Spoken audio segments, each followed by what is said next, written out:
for the Highland Glens. But otherwise, we keep the cloud cover and we keep the mild air. 8 to 12 Celsius first thing, but it is a grey start for most of us with that extensive low cloud covering the hills in the west and giving some outbreaks of drizzle, particularly for the Outer Hebrides. Some more persistent rain here, a fresh breeze. Northern Scotland, though, the mainland at least, seeing plenty of blue skies first thing. Come further south into the Highlands and Grampians, covered by cloud, a lot of hill fog. Northern Ireland, some drizzle first thing. Likewise for Wales and the southwest. Generally dry for central and southeastern England, but overcast skies remaining and very little change through the day. So the weather you start the day with is likely to be the kind of weather you end the day with. The drizzle will come and go in the west, but it's likely to be a bit more persistent in some places compared with recent days.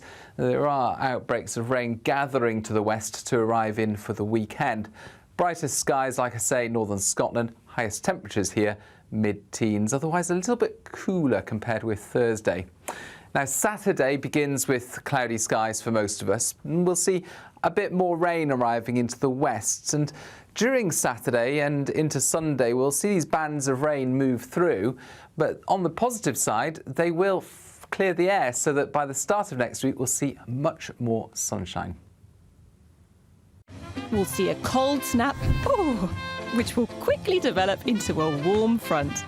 Boxed boiler repairs, sponsors of weather on GB News. We're giving you the chance to win everything you need to celebrate the festivities. There's £20,025 in tax-free cash. There's £5,000 to spend on gifts for all the family. There's £500 to spend in your favourite supermarket. And a festively themed GB News goodie bag. We'll get it all to you in time for the big day. For another chance to win, call 0903 681 3232. Calls cost £2 plus your network access charge. Text cash to 63232. One entry costs £2 plus one standard network rate message, or text bonus to 63232. 5 entries cost £5 plus one standard network rate message. You can enter online at gbnews.com/win. Entries start from just £2, or post your name and number to GB09 PO Box 8690 Derby DE1 9TT. UK only. Entrance must be 18 or over. Lines close at 6 p.m. on the 22nd of November. Please check the closing time if listening or watching on demand. Good luck. Mark Dolan tonight is your weekend dose of news, debate and entertainment. This sounds like a wild conspiracy theory. Don't miss My Big Opinion. Mark Meets and My Take at 10. Democracy is a funny old thing. And we don't do boring. Not on my watch.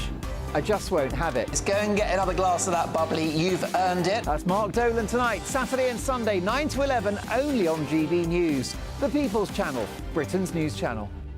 Join me, Camilla Tominey, for a frank and honest discussion with those in power that cuts through the spin and gets to the heart of the issues shaping our nation.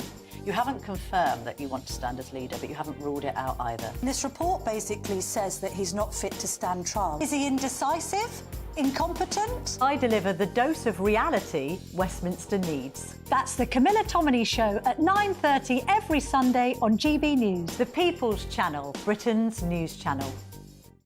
Hi there, I'm Michelle Dewberry and I'm going to take a second to tell you all about my show, Dubes & Co. We start off with the issues of the day. We then bring in both sides of the arguments. We get rid of the disrespect. And then you throw me into the mix. And trust me, I'll tell it exactly how it is. And then, of course, the magic ingredient, you at home. We mix it all together and what have we got, in my opinion, the best debate show in town. Monday to Friday, 6 till 7 on GB News, Britain's news channel.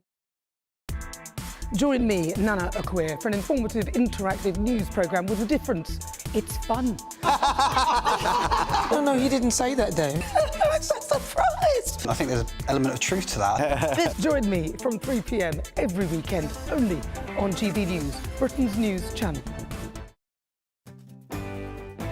I'm Bev Turner. Thank you for joining us on GB News, the People's Channel, Britain's news channel.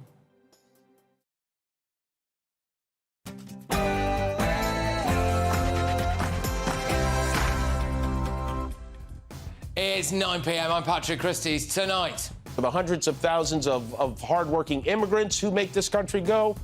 You watch the show regularly, I'm guessing you're not doing great. Yeah. The left-wing meltdown continues. Trump is killing, thousands of Americans by giving them duff advice. It's an absolute buffoon. Angela Rayner's doing her bit for the special relationship. I am devastated by this result, utterly devastated. But my goodness, this is a dark day for our democracy, for our world, and for the future of the United States. The Liberal Democrats don't like democracy, and the Greens are going mental. So on this dark day, I want to say that we stand in solidarity with all those who dreaded this moment and must now live with its consequences. But...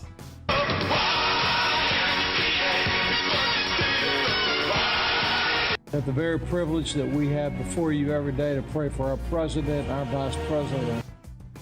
Tonight, I will be joined live by Donald Trump's spiritual advisor. You will not want to miss that. And I will show you a clip as well of Keir Starmer being snubbed by world leaders today at a migrant summit, and...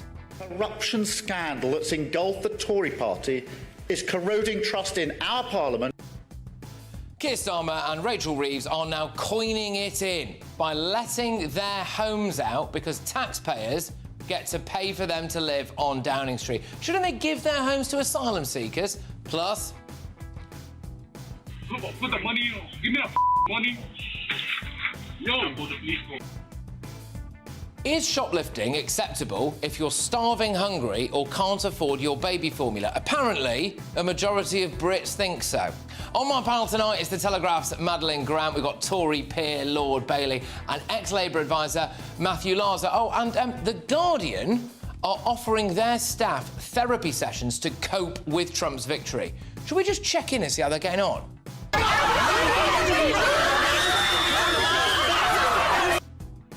Get ready, Britain, here we go.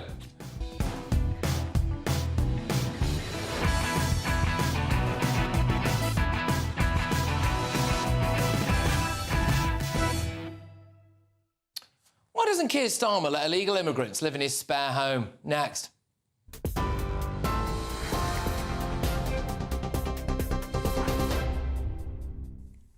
Good evening, it's just gone 9 o'clock. I'm Sphere Hill with all the latest headlines in the GB newsroom.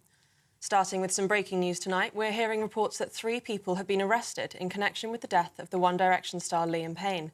The singer died after falling from a third-floor balcony in Argentina nearly a month ago. Argentinian media is reporting that 2 hotel workers are among the 3 people detained. There are also emerging reports in local newspapers that an as yet unidentified friend of Liam Payne is among those charged after authorities conducted investigations. Now, President Joe Biden has told Americans to accept their choice and bring down the temperature following Kamala Harris's defeat to Donald Trump. Speaking at the White House, he says the electoral system is fair and can be trusted. With just 74 days until Trump enters the White House, Biden reminded Americans of their responsibility to make the next few weeks count. Setbacks are unavoidable, but giving up is unforgivable. Setbacks are unavoidable, but giving up is unforgivable. We all get knocked down. But the measure of our character, as my dad would say, is how quickly we get back up. Remember, a defeat does not mean we are defeated.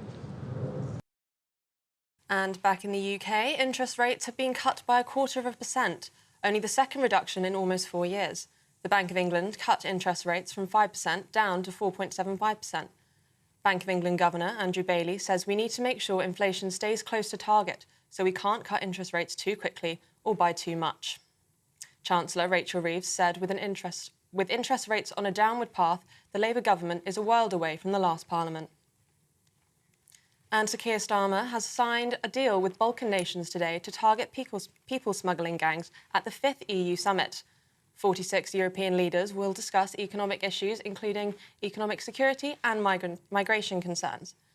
The Prime Minister has been holding bilateral meetings with European leaders today, including President Zelensky. At the summit, they will also address Donald Trump's win as the bloc focuses on how to accommodate the country's 47th president. The Prime Minister was once again asked on his view on their relationship. I had a very good meeting with President-elect Trump a few weeks ago when we had dinner together in New York, and that was very positive, very constructive, as I think you know. And obviously I had a phone call with him last night, again, very positive, very constructive. And with 1 month before the reopening of Notre Dame, the iconic French cathedral welcomes 3 new bells. One of the bells was used during the Paris 2024 Olympic Games at the Stade de France athletics venue and will be installed at the cathedral, with 2 smaller ones as well. After closing for restoration 5 years ago following a devastating fire, the cathedral will reopen its doors in just a few weeks. Those are the latest headlines for now. I'll be back in an hour, but now it's back to Patrick. For the very latest GB News direct to your smartphone, sign up to News Alerts by scanning the QR code or go to gbnews.com/alerts.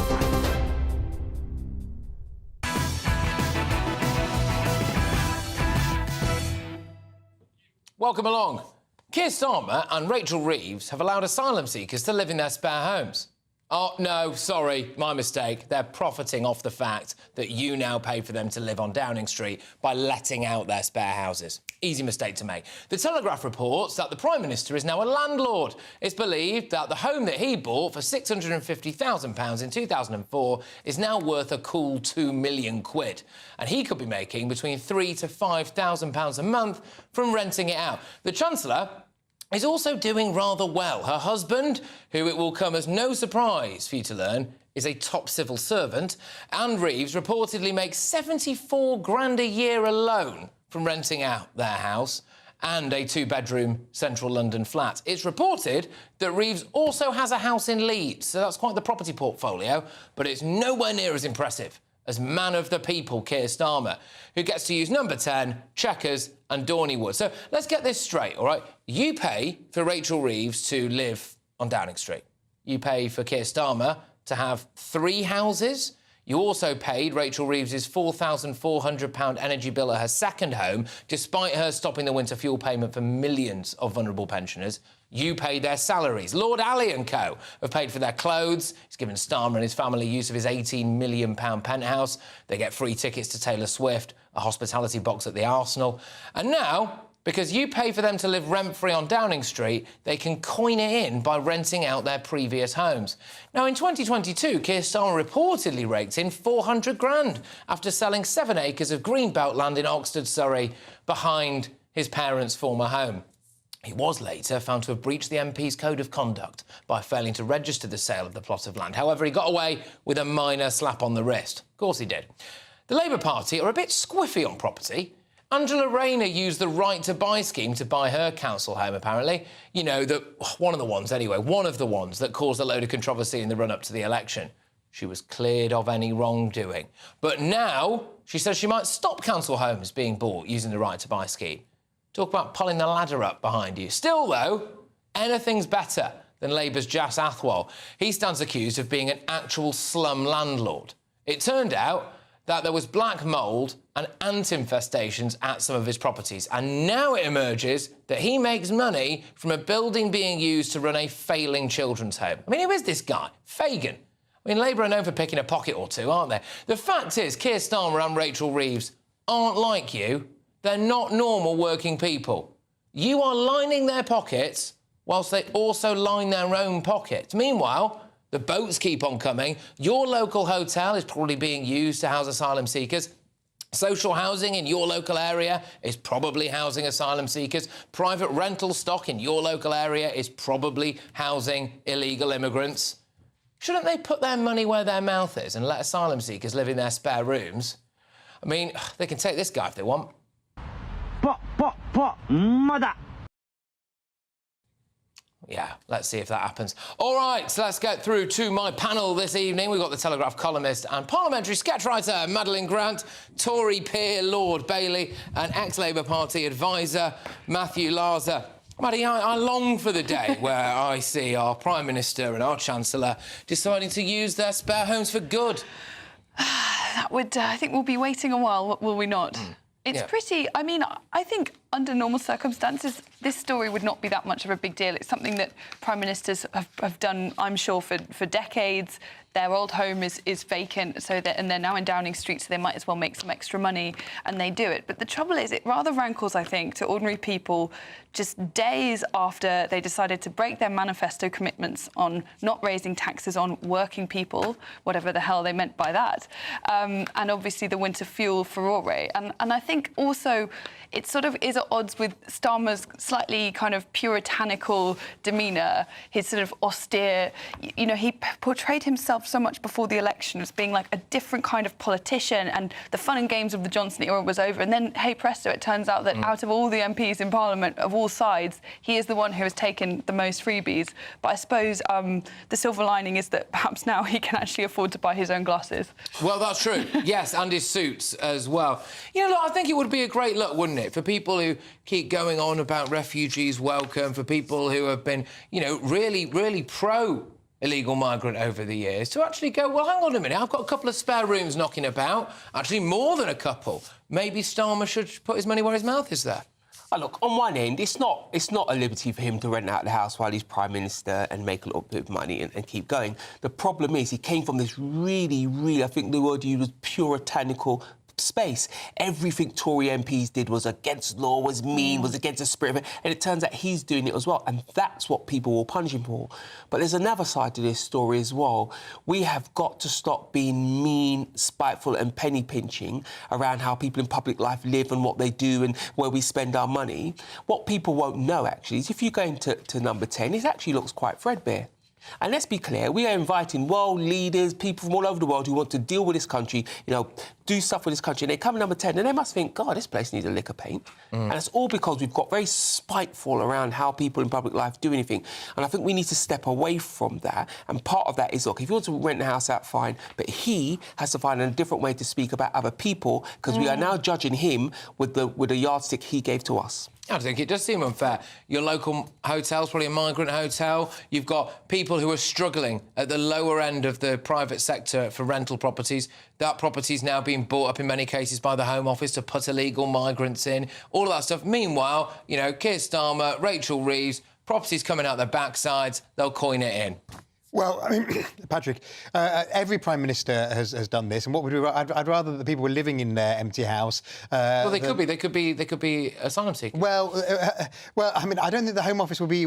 I think there'd be a lot of trouble if the Home Office paid the Prime Minister for them to live in his house. The Prime Minister's not. The Prime Minister hasn't said refugees come hither. Everybody. Well, it's the classic, though, isn't it? He said that we need to reduce the number of illegal migrants. How's that going? No, it's not that, because what he said is what the government has said is it wants to bring down the number of illegal migrants, and the Tories failed to do it. Yeah, now, but absolutely, let's be clear, they haven't done it yet, but at least it's their aim. Down, but they've gone up. It's very important that I just make that small point. It's well talking about it, but it's gone in exactly the wrong direction. On Chequers and Dorneywood and the other, those houses do not cost the taxpayer anything, because they're all held by a trust. They were donated to the country and they're held by a trust. They must have energy bills, though, don't they? I think the running costs are paid for by the trust as well, but I may stand to be corrected on that. I think Sean made a really... Well, both Matthew and Sean I agree with very much there, but Sean made the point that we've become quite mean-spirited in the way that we talk about this, and I do understand that it comes off the back of a real collapse of faith in our politicians, but I think there is some truth to this in a big way.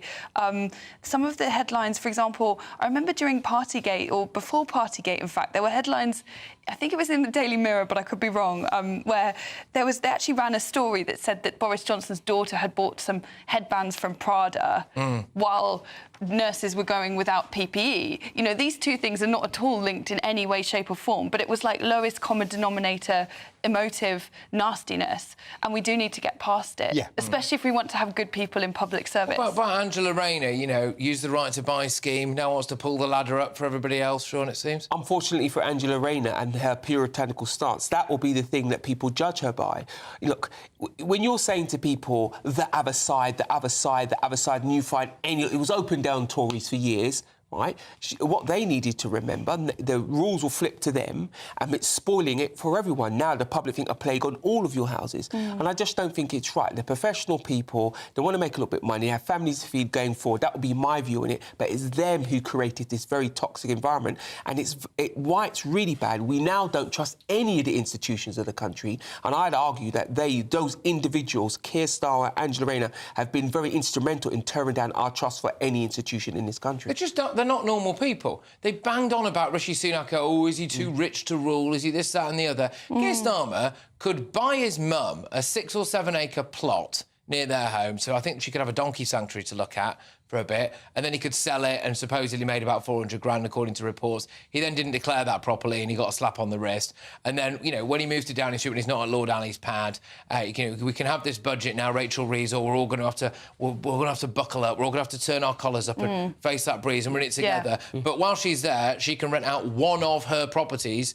that she owns with her husband, who's a top civil servant, and all of their stuff, and they're not in the real world. They're not normal people. Look, I mean, they're not ordinary people. Meanwhile, Matthew, people have to cope with the fact that the hotel down their road is now for illegal immigrants. Well, I agree with you. We need to reduce illegal migration. We need to get the end the use of hotels, which is the government's aim over time. But at the moment, as Sean says, the numbers of people arriving hasn't gone down.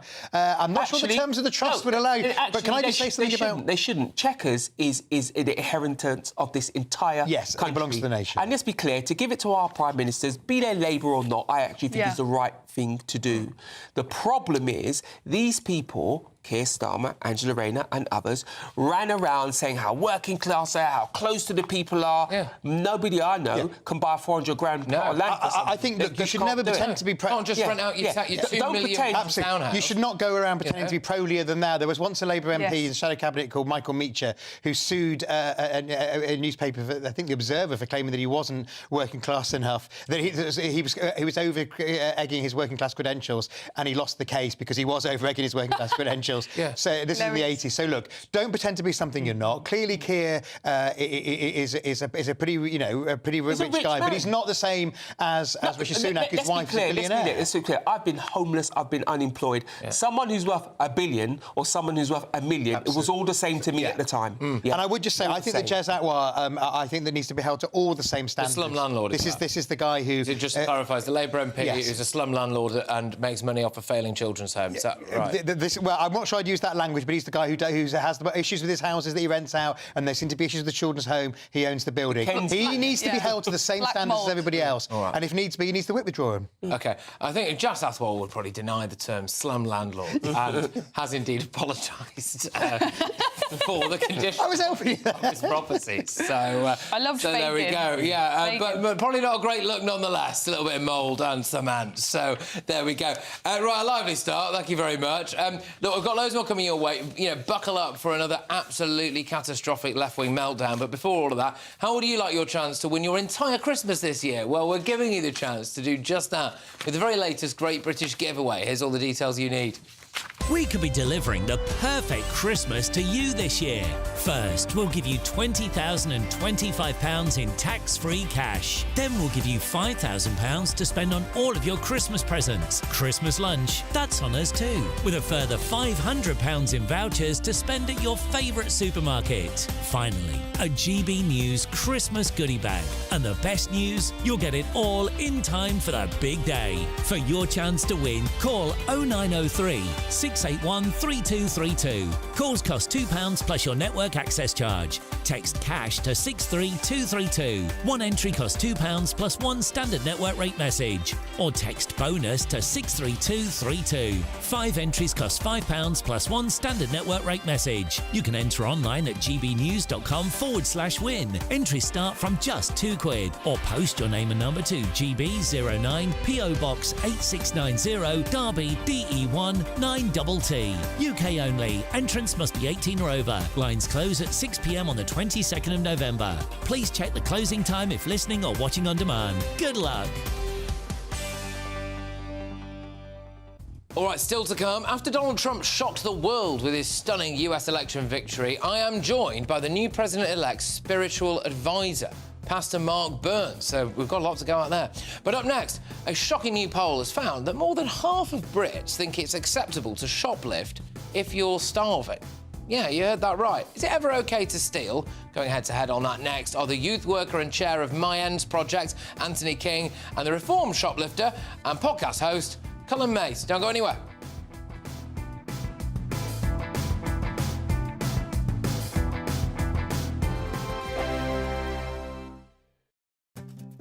I'm Jacob Rees-Mogg, and this is GB News, Britain's news channel. This is GB News, Britain's news channel. What about train Wi-Fi? The Times. It's so funny the Times did this story because I was on the train yesterday trying to do some work and connecting to the Wi-Fi, and it happens all the time. It just doesn't work. It's pathetic. And then I opened the Times and they've done a massive investigation. Loads of different rail routes from north to south. Was that the James Bond thing, right? Yes. Yeah. I think, well, that passenger got through, or almost got through, one episode one James Bond movie in 8 hours. But you know, it's interesting. We call it train Wi-Fi, but it isn't. It's just really a SIM card on a train, really. So if your own phone's not going to get signal, why would we assume that the train's going to have signal? It just doesn't work like that. Unless you're in Japan or South Korea, whose infrastructure is infinitely better than ours, you're just not going to get signal. You have to download those films way before you get on There is technology that can help with that. You know, there really is. If they found ways to put it underground, they can get it on ground and get you going. I definitely think, you know, with the price that we're paying for these tickets, they can get the Wi-Fi going. There is technology. That's why it's so frustrating, isn't Call it? Elon, get a Starlink, let's go. If you're a passenger paying hundreds of pounds for a season ticket or whatever you call it, and, you know, commute to work every single day, and you're paying all this money, and you can't so get expensive. Wi-Fi. You'd expect Wi-Fi at the basic, exactly. But it happens with phone signal as well. I'll be walking down London in Park Lane or somewhere else, or down on the south coast. I just don't have phone signal, and I think to myself, what on earth is going on? Doesn't it feel like 5G's made it worse, though? Yeah. Because I feel like 4G, that didn't happen so much, but 5G just feels like... Yeah, and then I always get this little E in the top corner of my phone, and I don't get any signal. I think it's got worse over the past couple of years. Yeah, especially with 5G. I agree with that. GB News, the People's Channel. Good Afternoon Britain isn't just about us. The wonderful thing about this programme is it's about everyone watching. It's an interactive programme. Well, there absolutely is something to see here, and we're going to be talking about it more. Whether it's breaking royal news, Will, please bring us up to date. Or indeed a particularly punchy speech in the House of Commons. Very, very curious. We bring it to you live, and then we bring you live reaction as well. That's Good Afternoon Britain, weekdays from midday. Only on GB News, the People's Channel, Britain's news channel. Join me, Nana Akweer, for an informative, interactive news programme with a difference. It's fun. No, he didn't say that, Dave. I'm so surprised. I think there's an element of truth to that. Join me from 3 p.m. every weekend, only on GB News, Britain's news channel. Every Saturday, 10 till 12, we'll bring you all of the news that you need to know. We'll also remind you that there is so much to smile about. It's my favourite time of the week. I get to relax, enjoy some light-hearted stories, and let Ellie teach me about fashion too. That's Saturday Morning Live, every Saturday, 10 till 12. Only on GB News, Britain's news channel. This is Britain's Newsroom, where your voice matters. It's just astonishing. With expert analysis and honest opinion, we don't just keep you informed. We bring you unique perspectives you won't see anywhere else. Can't argue with any of that. When the news happens, it happens here. On Britain's Newsroom, weekdays from 9:30 a.m. Only on GB News.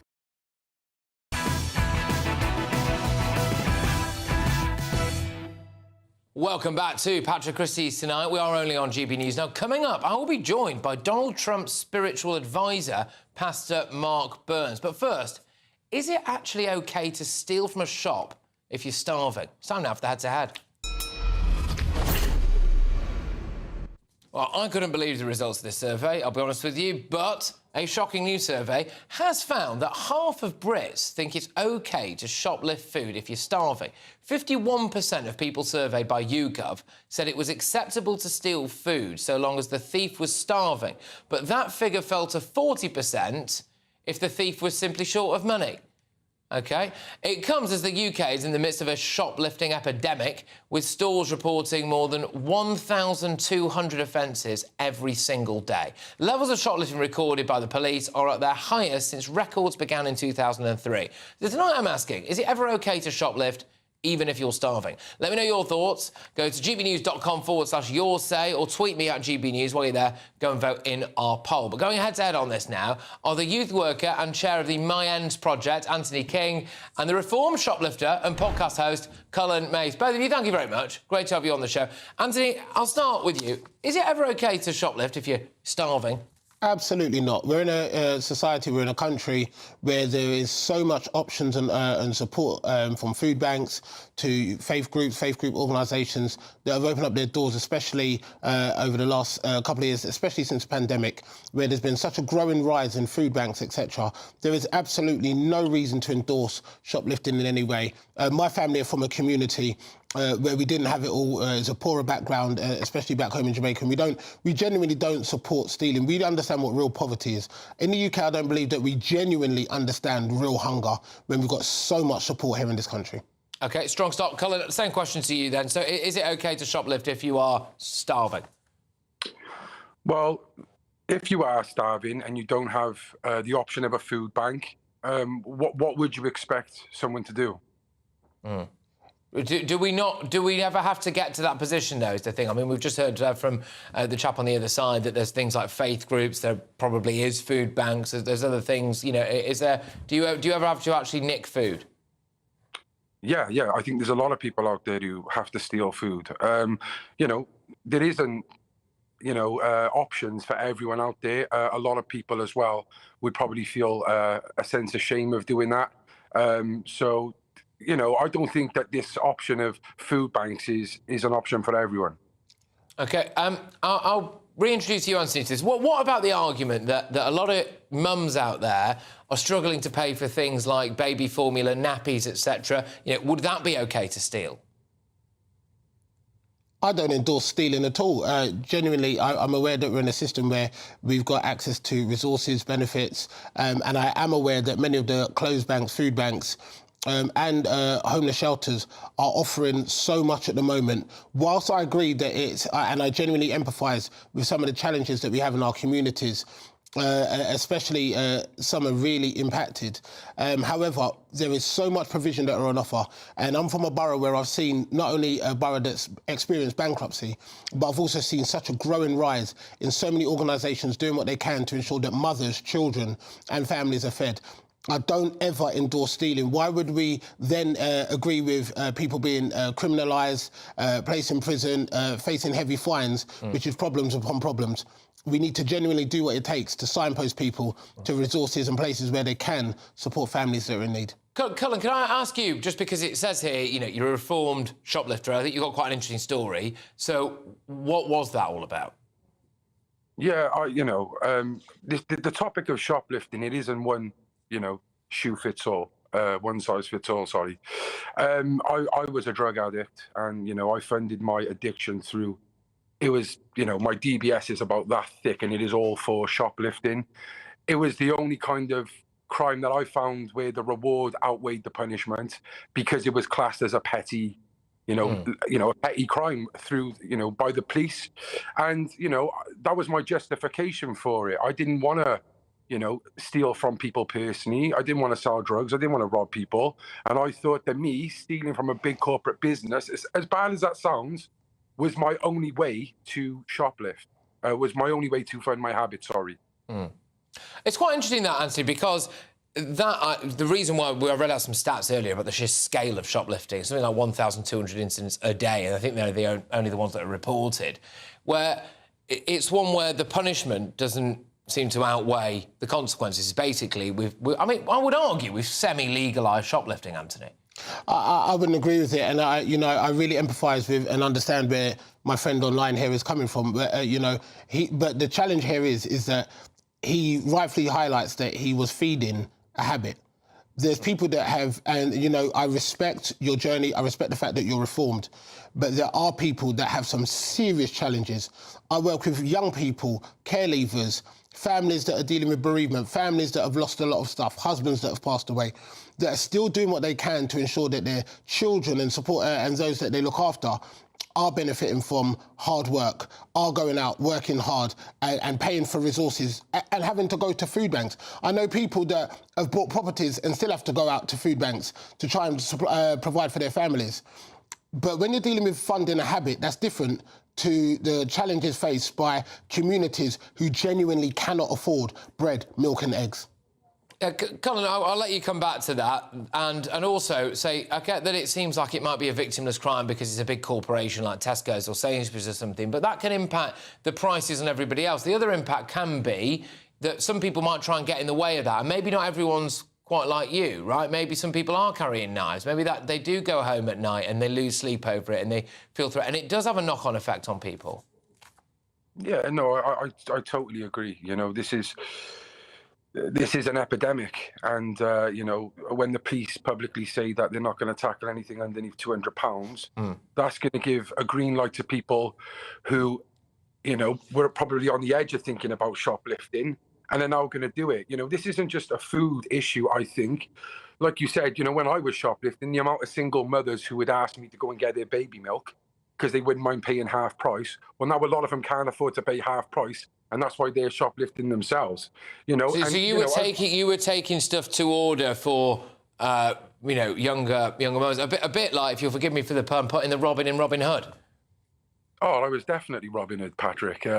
You know, I actually felt like, you know, it probably was part of my denial and justification again, but the people I were always, you know, providing for or stealing for were people who were struggling themselves. And I do think it's a double-edged sword where you've got the people who, you know, the demand is there much, much more now, considering to even 2020 when I stopped, you know. But I just want to quickly give you an example. I put a post out when I seen this article earlier, and I just, you know, it was only about 2-3 hours ago, and I said, is there anyone out there, any parents out there, or, you know, who have had to shoplift because they've been struggling? And I had 24 comments of people who wasn't ashamed to say that they had stolen, you know, and it wasn't just for food. So, you know, the food bank thing, which you said, of course, there are options, but there was options like, you know, this is a work problem as well, like my friend just said. And, you know, people have to pay for school dinners if you're working, you know, so people having to steal for packed lunch and stuff. You know, you've got people who have been sanctioned on their benefits because they ain't going up to appointments. They're going to steal. There's so many problems with this, you know? All right, Anthony, just final word to you on that. So presumably you still don't find any of that acceptable. The other thing I would like to ask you is, I was actually quite surprised at the results of this survey, Anthony. I don't know what it says about our society, to be honest with you. So 51% of people basically seem to think that shoplifting, if you were starving, which I think, to be honest with you, is quite a loose term, really, if you're starving, is fine. I mean, I wonder what that says about us as a country.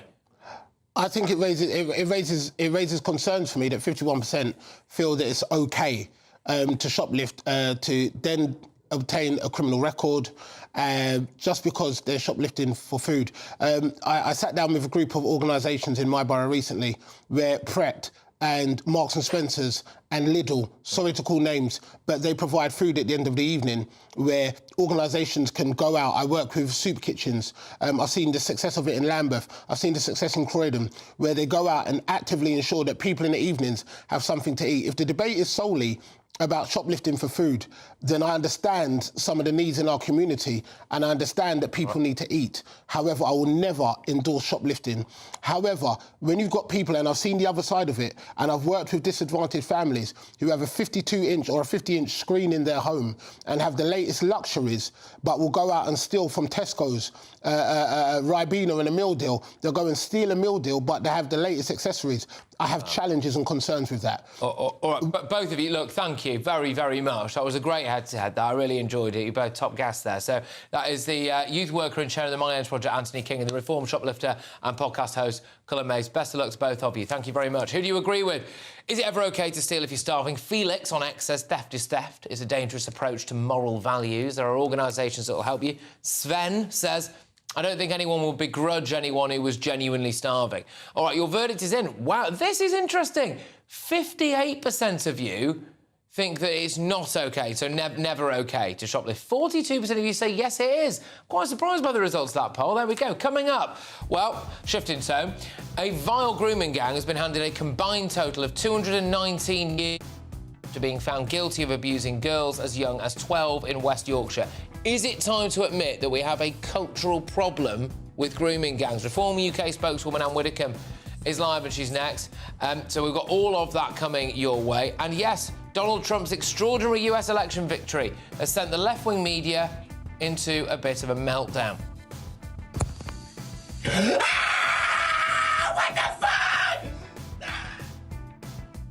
Just apologise for the swearing there. Fantastic. OK, sorry, everybody.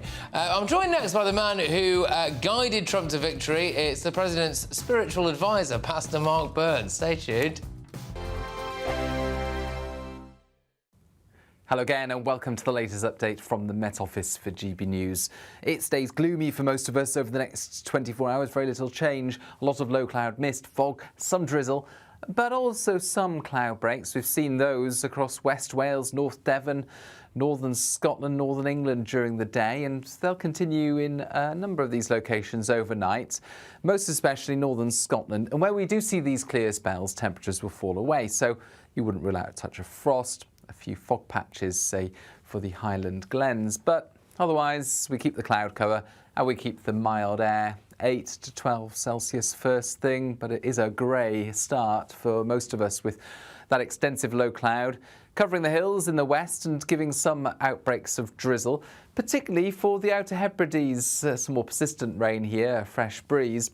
Northern Scotland, though, the mainland at least, seeing plenty of blue skies first thing. Come further south into the Highlands and Grampians, covered by cloud, a lot of hill fog. Northern Ireland, some drizzle first thing. Likewise for Wales and the southwest.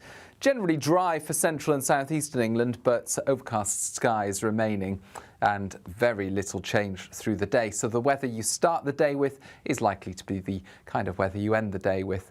The drizzle will come and go in the west, but it's likely to be a bit more persistent in some places compared with recent days. There are outbreaks of rain gathering to the west to arrive in for the weekend. Brightest skies, like I say, northern Scotland, highest temperatures here, mid-teens, otherwise a little bit cooler compared with Thursday. Now, Saturday begins with cloudy skies for most of us, and we'll see a bit more rain arriving into the west. And during Saturday and into Sunday, we'll see these bands of rain move through. But on the positive side, they will clear the air so that by the start of next week, we'll see much more sunshine. Join me, Camilla Tominey, for a frank and honest discussion with those in power that cuts through the spin and gets to the heart of the issues shaping our nation. You haven't confirmed that you want to stand as leader, but you haven't ruled it out either. This report basically says that he's not fit to stand trial. Is he indecisive? Incompetent? I deliver the dose of reality Westminster needs. That's the Camilla Tominey Show at 9:30 every Sunday on GB News. The People's Channel, Britain's news channel. Hi there, I'm Michelle Dewberry and I'm going to take a second to tell you all about my show, Dubes & Co. We start off with the issues of the day. We then bring in both sides of the arguments. We get rid of the disrespect. And then you throw me into the mix. And trust me, I'll tell it exactly how it is. And then, of course, the magic ingredient, you at home. We mix it all together and what have we got, in my opinion, the best debate show in town. Monday to Friday, 6 till 7 on GB News, Britain's news channel. Mark Dolan tonight is your weekend dose of news, debate and entertainment. This sounds like a wild conspiracy theory. Don't miss my big opinion. Mark meets at my take at 10. Democracy is a funny old thing. And we don't do boring, not on my watch.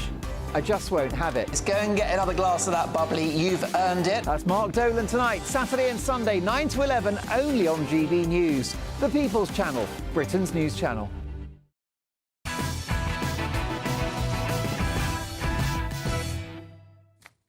OK, welcome back, everybody. Now, I would just like to apologise for some bad language that you heard before the break there. We accidentally played the wrong bit of a clip. These things happen. Moving on. Welcome back to Patrick Christys Tonight. Donald Trump's historic win in the US presidential election took many people by surprise. The current president, Joe Biden, had this to say when he addressed the nation earlier. The people vote and choose their own leaders, and they do it peacefully. And we're in a democracy. The will of the people always prevails.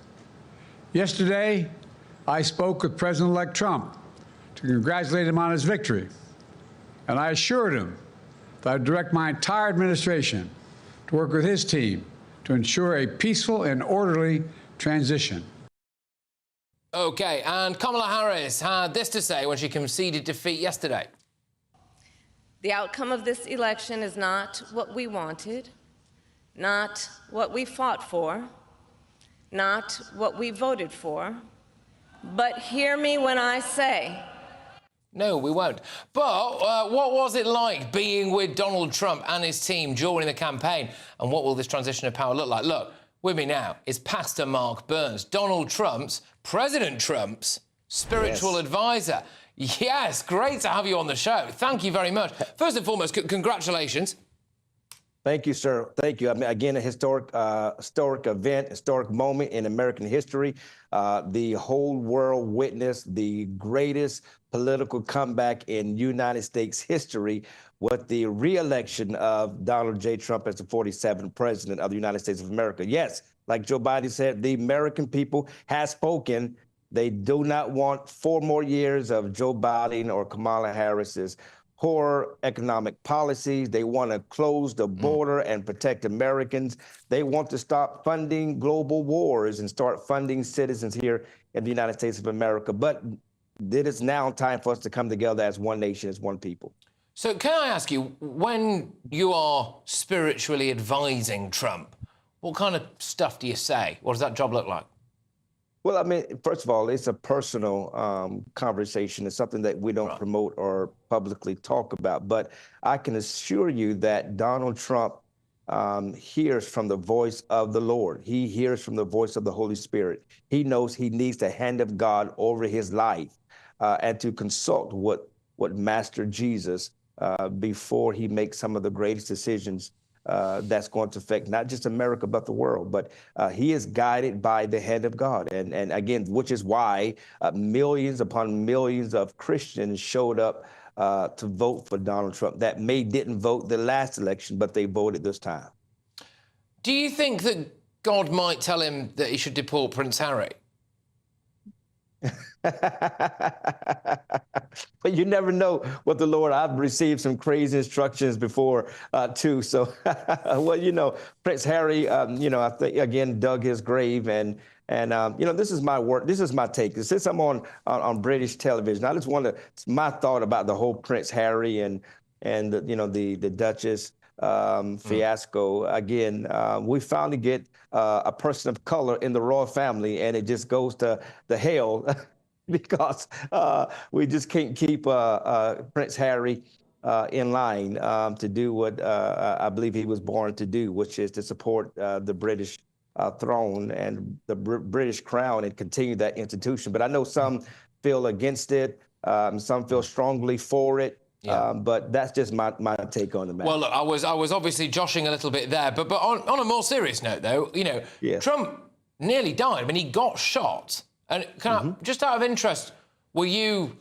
around that day? What kind of? I know you're not going to go into specifics. I respect the deeply personal nature of some actual proper spiritual conversations. Don't get me wrong. But what kind of things were you saying to President Trump around that moment? Well, I reminded him that very day. The book of Isaiah says that no weapon formed against you shall prosper. And that's the word that I gave him on that very day. And I said it to him twice. And I reminded him on the day of the election that God has spared your life twice with 2 very real assassination attempts. And that God has spared his life for such a time as this to lead the nation, but also lead the world. A stronger America is a safer world. And that's the message that I reminded him on the election day. And to never forget that. And he said it in his speech that night, that God has spared him. And I was happy. I had so many people text me and say, hey, the president just quoted you. He just quoted you. But he knows that so many are teaching him and telling him and reminding him that take these moments seriously, which he does, because he knows his life belongs to God and the American people and to protect the Constitution of the United States of America. And we are all excited that he's going to turn this country around, but he cannot do it by himself. There are so many people that will be a part of the administration. The transition team is happening right now. You heard President Biden said he will work very closely with the new Trump administration to make sure there's a smooth transfer of authority and power. And that's how it should be in America. So very happy to hear him say that. Now, hopefully he can get those people in Chicago to stop rioting and calm down and fall in line, because Donald Trump has been elected and the American people has spoken. Just one more quick one with you. We are a bit pressed for time, Mark, but there was a lot of noise around the election about abortion. Now, that is and can be a big religious issue. And I had a tweet from someone earlier who wanted me to ask you this, actually. Do you think that actually that had, from a religious perspective, that had a handle in Trump's victory when it came to that big abortion debate? Do you think that God is happier as a result of Trump winning? Well, I could say that life is precious and it's important. I mean, we believe as Christians that life begins at conception, not birth, right? That there's a living, breathing, alive baby that's kicking in the stomach of a woman. And again, even right now in America, if you murder a pregnant woman and that fetus or child dies, then you will be charged with double homicide, right? And so it is baffling how some can decide, well, it's okay to kill a child because you choose to kill it, right? Yeah. The baby has no choice. Yes, that had a lot to do with his success, because the Christian community is the largest voter bloc in America. And we Christians really was so thankful that God used Donald Trump to choose 3 Supreme Court justices to overturn Roe v. Wade, which put it back to the states. Okay. That is saving a lot of lives in this country right now. Well, Pastor Mark, can I just say what a pleasure it has been to talk to you this evening, and I do hope to talk to you again very, very soon. And, hey, whatever you're doing, it's working. Pastor Mark Burns there, Donald Trump's spiritual advisor. You take care. All right. So, look, still got loads more to come. At 10 p.m...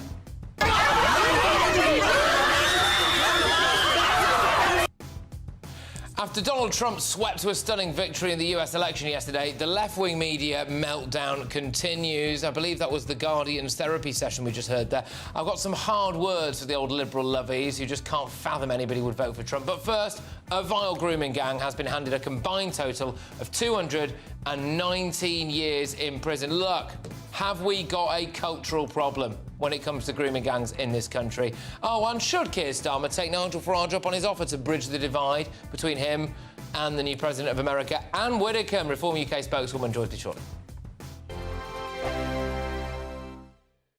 Hi there, I'm Michelle Dewberry, and I'm going to take a second to tell you all about my show, Jubes & Co. We start off with the issues of the day. We then bring in both sides of the argument. We get rid of the disrespect, and then you throw me into the mix. And trust me, I'll tell it exactly how it is. And then, of course, the magic ingredient, you at home. We mix it all together, and what have we got? In my opinion, the best debate show in town. Monday to Friday, 6 till 7 on GB News, Britain's news channel. This is GB News, Britain's news channel. Tell us about this film, because it's obviously come from your own experiences. We wanted to create something for the entertainment industry that wasn't just another kind of dull documentary. I mean, some of them are brilliant, they're very informative, but you kind of leave a bit bewildered and a little bit kind of flat. So we thought, I've got a passion for writing, and you've obviously got an unbounded knowledge on the subject. Why don't we create a film with a kind of satirical look on eating disorders? So this came it's been made 20 years after your own... It is 20 years. 20 years, practically to the day. So Samantha, you suffered with OCD and an eating disorder as well? Yes. And that's when your mum became a counsellor, is that right? A little bit later on, I think we spent a bit of time in the system, and I realised that it wasn't working for us. So I took it on myself to learn as much as I could about the subject. I call it a tragedy, probably the wrong word, but suffering. No, it is a tragedy, because mental ill health and eating disorders destroy the lives of not only the sufferers but their families as well. But you've turned that into something so positive and so It's inspiring. amazing, really, that 20 years ago our story was just beginning, and 20 years on, we've done what we've done. But I have to say that very little has changed in the system.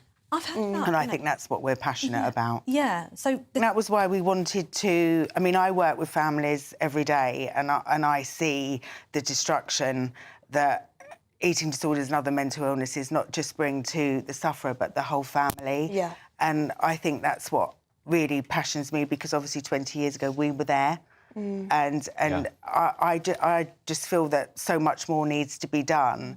And I think with eating disorders, there is still a lot of misunderstanding around the subject. GB News, the People's Channel.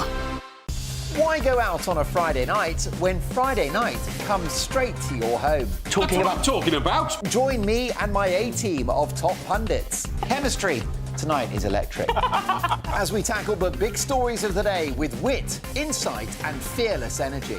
Man of the people. It's all vibe. Just a filing cabinet on wheels with a tie on. So, order in Friday Night Live with me, Mark Dolan, every Friday at 8, only on GB News, the People's Channel, Britain's news channel.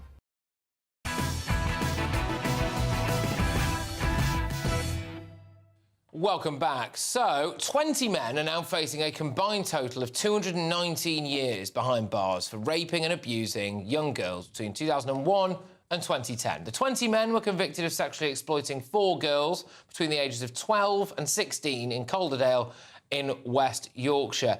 Unfortunately, though, as you will see when we bring up some of the mugshots of these people, there we go, it's a familiar story, isn't it? I hate to say it, but our reporter Charlie Peters said it again on air last night. You know, these were predominantly men of Pakistani heritage. Reform UK spokeswoman Anne Widdecombe joins me now. Anne, have we got a cultural issue when it comes to grooming gangs in Britain?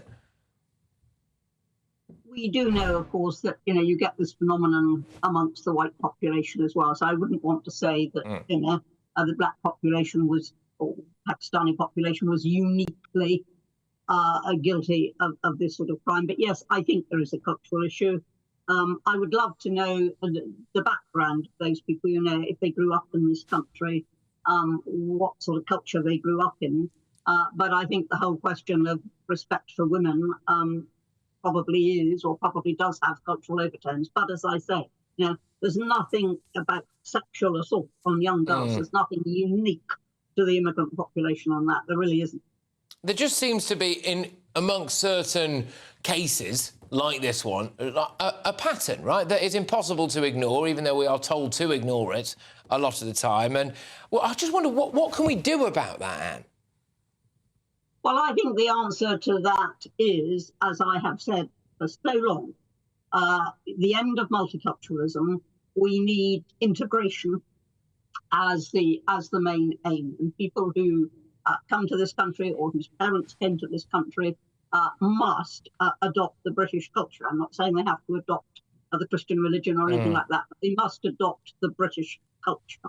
And that needs to be taught in schools. Now, you know, schools are all very keen to spend hours and hours and hours teaching children about diversity and equality and inclusion. I think it's about time they started teaching integration. Well, I'm inclined to agree with you. And let's talk about someone you know well. It's Nigel Farage now. Apparently, he has offered to bridge the divide between Keir Starmer and Donald Trump, who stunned the world with his victory in the US election. So Farage has urged Starmer to roll out the red carpet for the new president-elect. So, and look, should Nigel Farage be taken up on his offer? Should Starmer lean into it, do you think? I think Starmer could use him very usefully behind the scenes. I mean, I don't think he should have a formal role like ambassador. He's got his role. He's the leader of Reform. He's an MP for Clapham. And that is what I think his main role should be. But because he does have excellent relations with Donald Trump, Starmer and any prime minister, for that matter, would be a fool not to tap into that. But I don't think you'll find our Keir is going to be terribly keen. Well, apparently he said today that he's guaranteed he's going to keep David Lammy as Foreign Secretary for the entirety of his term. Well, but regardless of the Trump issue, that's a ludicrous thing to say, surely.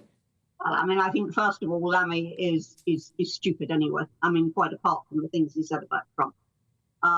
Secondly, having a Foreign Secretary in place who is capable of coming up with those sorts of judgments is very, very dangerous. I mean, you need diplomacy. You don't need abuse, you need diplomacy. So I don't think he's a good appointment anyway. But come on, you can't guarantee that anybody's still going to be there in 4 years' time. I mean, no prime minister can guarantee that. You don't know what's going to happen. No, indeed. Well, literally anything can happen, right? And then it's like, well, it's a stupid thing and a silly thing, a silly corner to back yourself into, isn't it, Anne, I think? And he's a lawyer as well. He's a lawyer. You would think he, was a bit sharper than that. Well, you might have thought that, but that would, of course, assume that he doesn't necessarily feel as though he's not above the law, Anne. And, I'm sure Keir Starmer would deny that he feels that way. But look, Anne, thank you very much. Apologies that we've been a bit squeezed tonight. We had Trump's spiritual advisor on before, so we wanted to run that a little bit longer than usual. But Anne, you take care. Thank you very much. Anne Widdecombe there, former UK spokeswoman. I've got a heck of a lot coming your way. So the Prime Minister's been in Budapest today, urging European leaders to do more to help him smash the people smuggling gangs. But will it really be enough, do you think? And I'm going to play you a toe-curling clip of Keir Starmer being snubbed by world leaders. Genuinely, it was like they didn't know who he was. I mean, that's hopefully what the situation was, and they weren't just ignoring him. But first...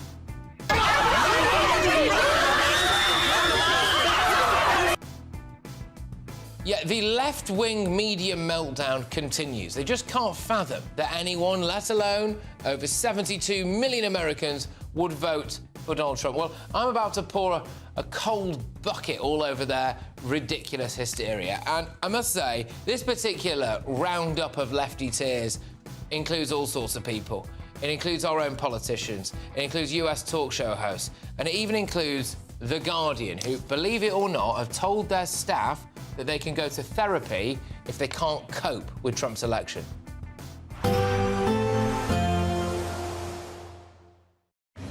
Even though we'll see a cloudy start, it'll be a bright outlook for the rest of the day. Boxed Solar, sponsors of weather on GB News. Hello again and welcome to the latest update from the Met Office for GB News. It stays gloomy for most of us over the next 24 hours. Very little change. A lot of low cloud mist, fog, some drizzle, but also some cloud breaks. We've seen those across West Wales, North Devon, northern Scotland, northern England during the day, and they'll continue in a number of these locations overnight, most especially northern Scotland. And where we do see these clear spells, temperatures will fall away, so you wouldn't rule out a touch of frost, a few fog patches, say, for the Highland Glens. But otherwise, we keep the cloud cover and we keep the mild air. 8 to 12 Celsius first thing, but it is a grey start for most of us with that extensive low cloud covering the hills in the west and giving some outbreaks of drizzle, particularly for the Outer Hebrides. Some more persistent rain here, a fresh breeze. Northern Scotland, though, the mainland at least, seeing plenty of blue skies first thing. Come further south into the Highlands and Grampians, covered by cloud, a lot of hill fog. Northern Ireland, some drizzle first thing. Likewise for Wales and the southwest. Generally dry for central and southeastern England, but overcast skies remaining and very little change through the day. So the weather you start the day with is likely to be the kind of weather you end the day with. The drizzle will come and go in the west, but it's likely to be a bit more persistent in some places compared with recent days. There are outbreaks of rain gathering to the west to arrive in for the weekend. Brightest skies, like I say, northern Scotland, highest temperatures here, mid-teens, otherwise a little bit cooler compared with Thursday. Now, Saturday begins with cloudy skies for most of us. We'll see a bit more rain arriving into the west, and during Saturday and into Sunday, we'll see these bands of rain move through, but on the positive side, they will clear the air so that by the start of next week, we'll see much more sunshine. Expect a warm front, moving from the kitchen right through to the rest of the house. Boxed Boilers, sponsors of weather on GB News.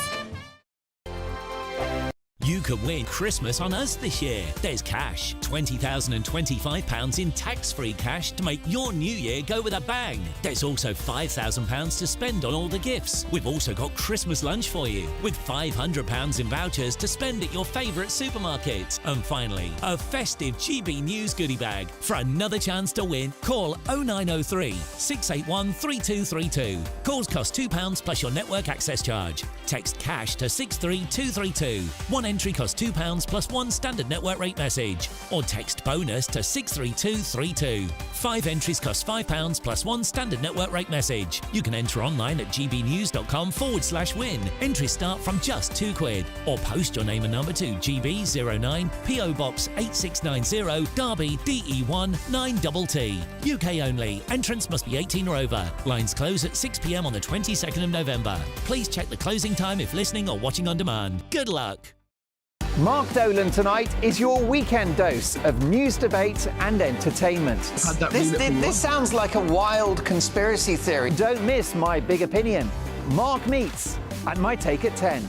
Democracy is a funny old thing. And we don't do boring. Not on my watch. I just won't have it. Let's go and get another glass of that bubbly. You've earned it. That's Mark Dolan tonight, Saturday and Sunday, 9 to 11, only on GB News, the People's Channel, Britain's news channel. Welcome to State of the Nation, daily plunge into the stories shaping our country. I'm Jacob Rees-Mogg, and Monday to Thursday, we bring you the insights, the facts, the truth about how our country is being governed. Because what happens in Downing Street matters down your street. Tune in to State of the Nation every Monday to Thursday, 8 to 9 o'clock. Only on GB News, the People's Channel, Britain's news channel.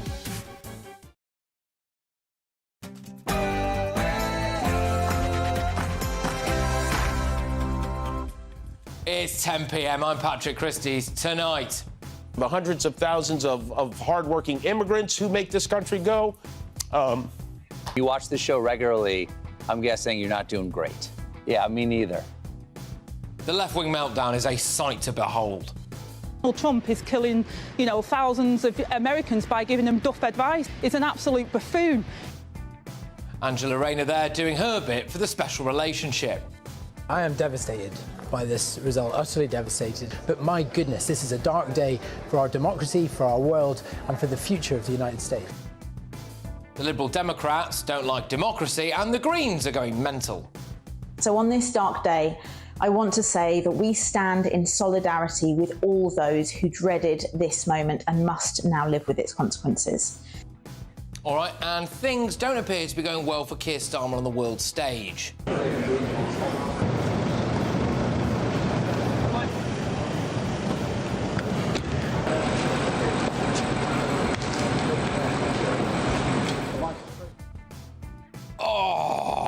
Keir Starmer got snubbed by world leaders today.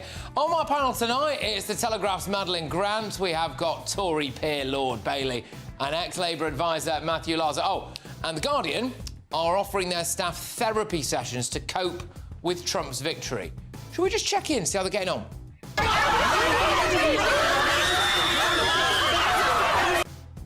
All going well. Get ready, Britain. Here we go.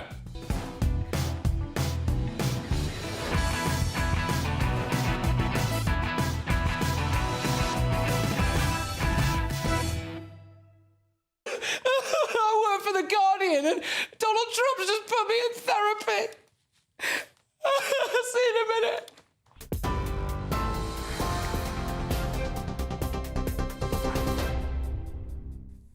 Very good evening. It's just gone 10 o'clock. I'm Sphere Hill with your latest headlines in the GB newsroom.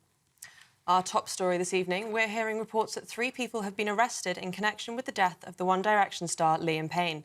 The singer died after falling from a third-floor balcony in Argentina in October. The public prosecutor's office in Argentina said 3 people had been charged with abandonment of person, followed by death, and supply and facilitation of narcotics in connection to his death. Payne had traces of alcohol, cocaine and prescription antidepressants in his system when he died, according to authorities. Prosecutors have said that those charged are someone who was close to Payne, a hotel employee and a suspected drug dealer. Looking stateside, President Joe Biden has told Americans to accept their choice and bring down the temperature, following Kamala Harris's defeat to Donald Trump. Speaking at the White House, he says the electoral system is fair and it can be trusted. With just 74 days until Trump enters the White House, Biden reminded Americans of their next responsibility over the few weeks. For over 200 years, America has carried on the greatest experiment in self-government in the history of the world. And that's not hyperbole, that's a fact. We're the people. The people vote and choose their own leaders and they do it peacefully. And we're in a democracy. The will of the people always prevails. Yesterday, I spoke with President-elect Trump to congratulate him on his victory. And I assured him that I'd direct my entire administration to work with his team to ensure a peaceful and orderly transition. Sir Keir Starmer has signed a deal with Balkan nations today in a move to target people smuggling gangs at the 5th EU summit. 46 European leaders met today to discuss issues including economic security and migration concerns. The Prime Minister has been holding bilateral meetings with European leaders, including President Zelensky. The summit will also address Donald Trump's win as the bloc focuses on how to accommodate the country's 47th president. The Prime Minister was asked once again on his view on their relationship. I had a very good meeting with President-elect Trump a few weeks ago when we had dinner together in New York, and that was very positive, very constructive, as I think you know. And obviously I had a phone call with him last night, again, very positive, very constructive. And to end, with 1 month before the reopening of Notre Dame, the iconic French cathedral has welcomed 3 new bells. One of the new bells was used during the Paris 2024 Olympic Games at the Stade de France and will be installed in the cathedral with 2 smaller ones. After closing for restoration 5 years ago following a devastating fire, the cathedral will reopen its doors in just a few weeks. Those are the latest GB News headlines for now. I'll be back in an hour, but now it's back to Patrick. For the very latest GB News direct to your smartphone, sign up to News Alerts by scanning the QR code or go to gbnews.com/alerts.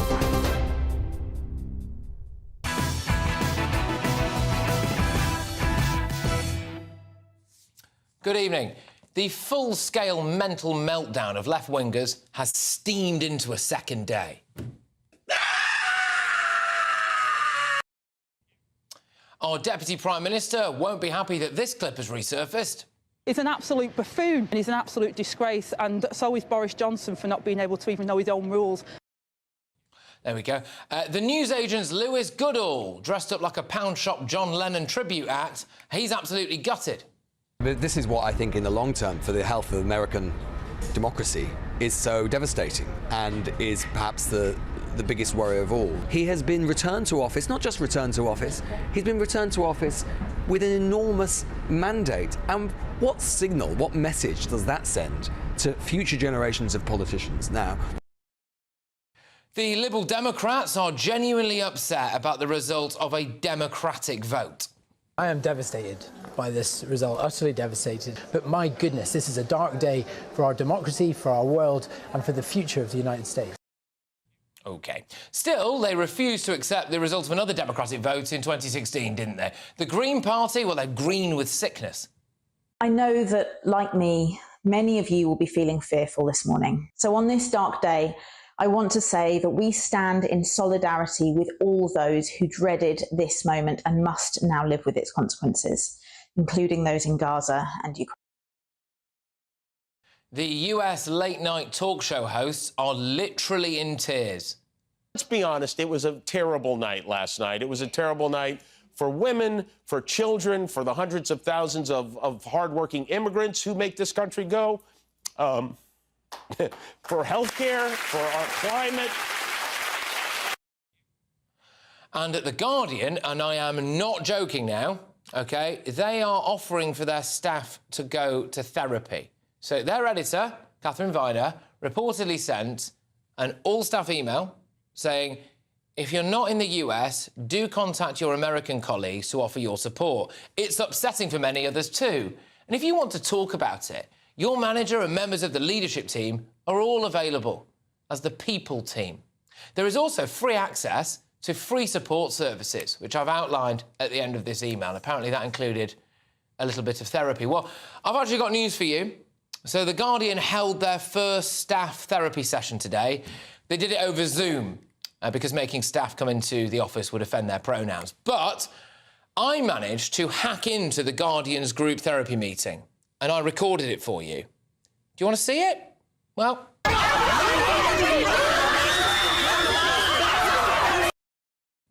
You've got to feel for them, haven't you? Now, US Hollywood actors and actresses are apparently fleeing Tinseltown to come and live in Britain. Barbie actress America Ferrara, me neither, is set to relocate to the UK. Well, I've been on Rightmove, actually, for you, Miss Ferrara, and it turns out that this place in Portsmouth is going really cheap. It's a doer-upper, but I think you'll enjoy it. Yeah. Then you've got the former political advisor to Labour, John McTernan. Good old John, a regular here on GB News, tweeting out that Elon Musk bought the US election. Well, unfortunately for John, Community Notes revealed that the Democrats actually spent about twice as much as Trump on political advertising. And since October, Kamala Harris received about 3 times as much in donations than Trump. What do you think Angela Rayner would have to say to John about that gaffe? Is an absolute buffoon. Let's just spare another thought for the insufferable Marsh family, whose kids look like they have to be homeschooled for their own protection. They churned out this rubbish. Donald's a danger man. Watch him turn the country red, just an ego off its head. Donald's no Republican.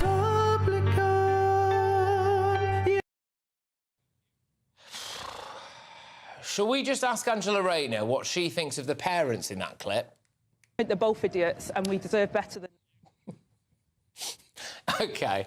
I mean, I must say, I prefer this musical offering. You know what?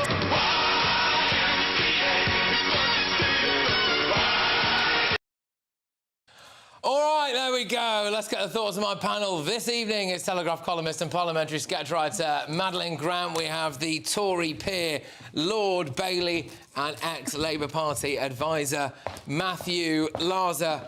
I mean, this meltdown is absolutely joyous to behold, isn't it, Madeline? Well, actually, I initially found it quite funny, but now I'm actually starting to feel a bit sorry for... No. For example, OK, The Guardian... Hear me out. Right. OK, can you imagine being so upset about a foreign country's election outcome that you're, you know, depressed and in need of therapy? No. Like, I care about politics. I follow politics very closely, but, like, the idea that it would affect your day-to-day mental health, what happens in another country's electoral outcome, is just insane to me. And I feel sorry for anyone that is that invested. You know, live a life, go and see your friends, go for a walk, talk to your mum. You know what I mean? Across the first problem there, to be honest. I mean, have you ever seen anything quite like this? I mean, you know, we've got it all here, haven't we? The Liberal Democrats are unable to accept one of the largest expressions of democracy that the world sees. You asked the question, have we seen something like this before? Absolutely. Brexit. The reaction was the same. But it is a serious point to be made. Who the American people pick for their president is entirely and only a question for them. The Guardian is meant to be a newspaper.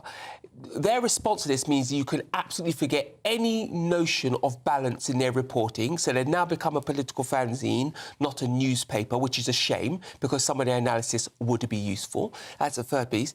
Actually, I think it's wrong to make young people feel this vulnerable over something they have. They're trying to boost their resilience, not make them look like they need therapy. I think it's ridiculous. But the most important thing about this, right, to insult voters is why the left have lost and will continue to lose. If you're an American today and these people have told you you're stupid, you don't understand, you're racist, much how Keir Starmer dealt with the riots over here, what do they think will happen next time? The next Trump will win bigger. That's what makes Trump right. Their patronising nature is what makes Trump right. Yeah, I mean, this is absolute full-frontal Trump derangement syndrome, isn't it, Matthew? Especially from The Guardian, it seems. Well, I think that there was a little over the top for The Guardian to do that, but at least it's The Guardian, not the BBC. It's been paid for by those people who buy the paper or give them a donation because they're not behind a paywall.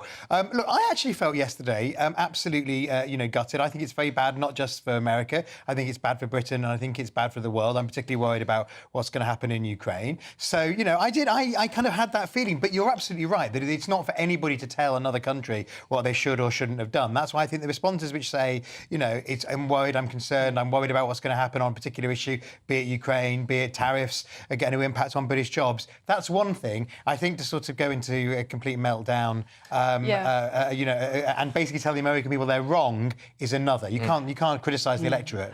I do think that we have a bit of an issue in British journalism and British politics where we are sort of America-brained, where I know loads of journalists who follow the American elections probably more closely than they follow our own elections. And I think we saw a glimpse of that in that wonderful clip with the head of the Green Party, whose name Carla Denyer, thank you. She's not a household name in But like the wonderful grandiosity of her putting out a statement to all the American women who are worried and in solidarity with Ukraine. It's like, I mean, I cover politics and I struggle to remember her name. Can I just say one of the things I'm finding absolutely fascinating about all of this is that now we are seeing people, from the Democrat side, who are now blaming women and ethnic minorities. They're saying, and this is a common thing that people are saying out there, Sean, I hope you don't mind me putting this to you, that amongst the Hispanic and the black community, there's so much misogyny that they would never have elected a woman. Hang on a minute, isn't that kind of some kind of lazy, ridiculous trope? It's lazy, ridiculous, racist trope. Yeah. And that's exactly why Trump won. Yeah. This underlying feeling that we don't know what we're doing and we're wrong if we don't do what they want is offensive. Our communities have as much agency as their community, and to be treated in this way is offensive. But the other thing, which the Lib Dem leader, I think, struck upon, and Sadiq Khan did it again as well, they demonise. And that is dangerous for our democracy. They demonise. It means that candidates become under risk. They've made it personal, you know. I remember when in a mayoral election, Sadiq Khan called his opponent, Susan Hall, the most dangerous candidate ever. The Lib Dem leader and Sadiq Khan have said that Londoners are worried. Well, Londoners are not worried about Trump. They're not worried about Trump.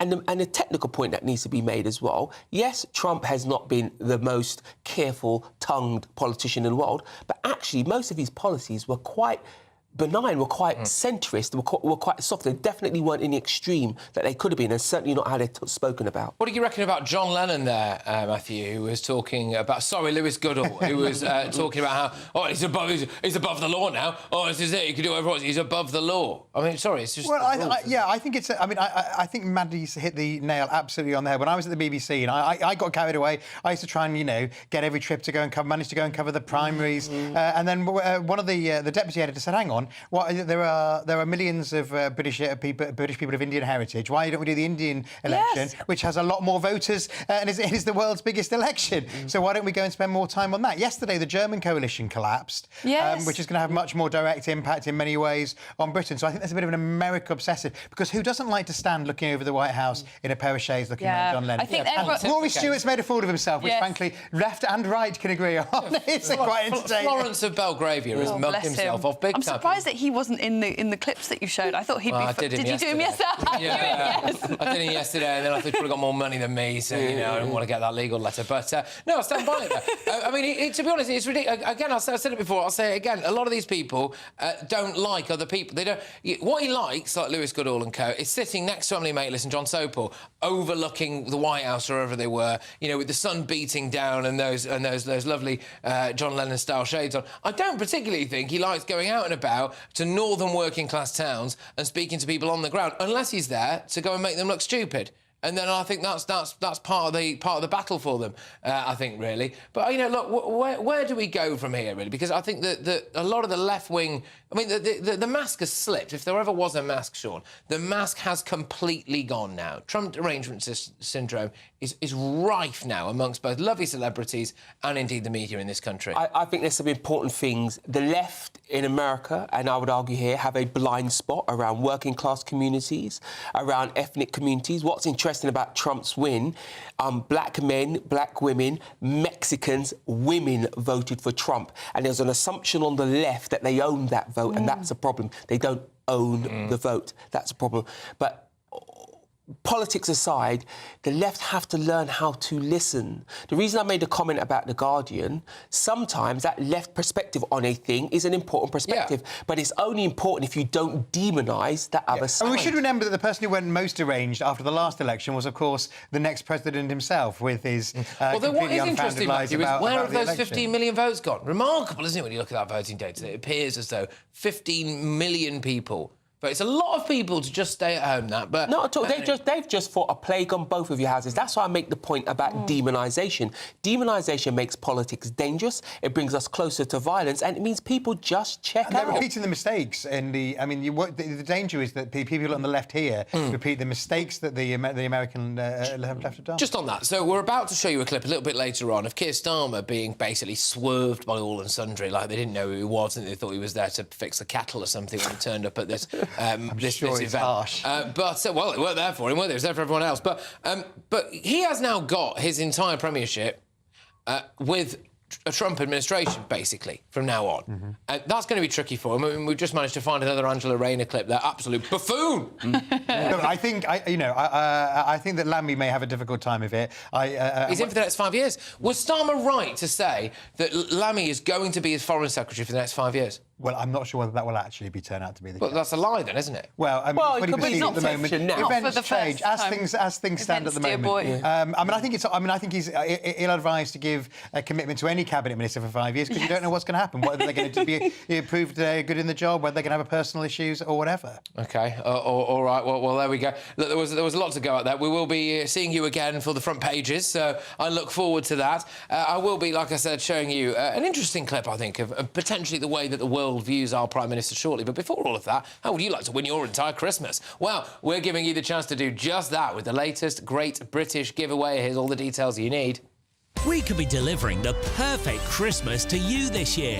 First, we'll give you £20,025 in tax-free cash. Then we'll give you £5,000 to spend on all of your Christmas presents. Christmas lunch, that's on us too, with a further £500 in vouchers to spend at your favourite supermarket. Finally, a GB News Christmas goodie bag. And the best news, you'll get it all in time for the big day. For your chance to win, call 0903 681 3232. Calls cost £2 plus your network access charge. Text cash to 63232. One entry costs £2 plus one standard network rate message. Or text bonus to 63232. 5 entries cost £5 plus one standard network rate message. You can enter online at gbnews.com/win. Entries start from just £2. Or post your name and number to GB09 PO Box 8690 Derby DE1 9TT.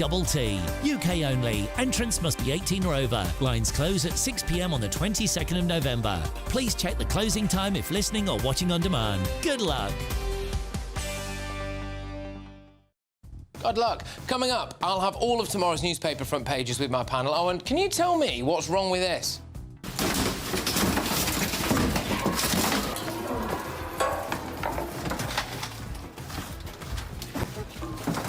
I'll reveal all very soon. But first, the Prime Minister's been in Budapest today, urging European leaders to do more to help him smash those people smuggling gangs.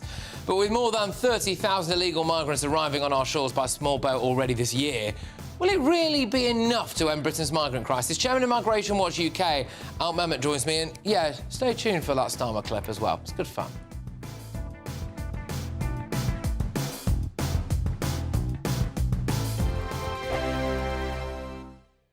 If you want your news to be straight talking... This is a nightmare for the Conservatives again. Down to earth. It's not just Nottingham where this is happening, is it? And most importantly, honest. Hard-working, middle-class taxpayers, they'll get their book thrown at them. They catch me, Martin Daubney, Monday to Friday, 3 till 6 p.m. on GB News, Britain's news channel.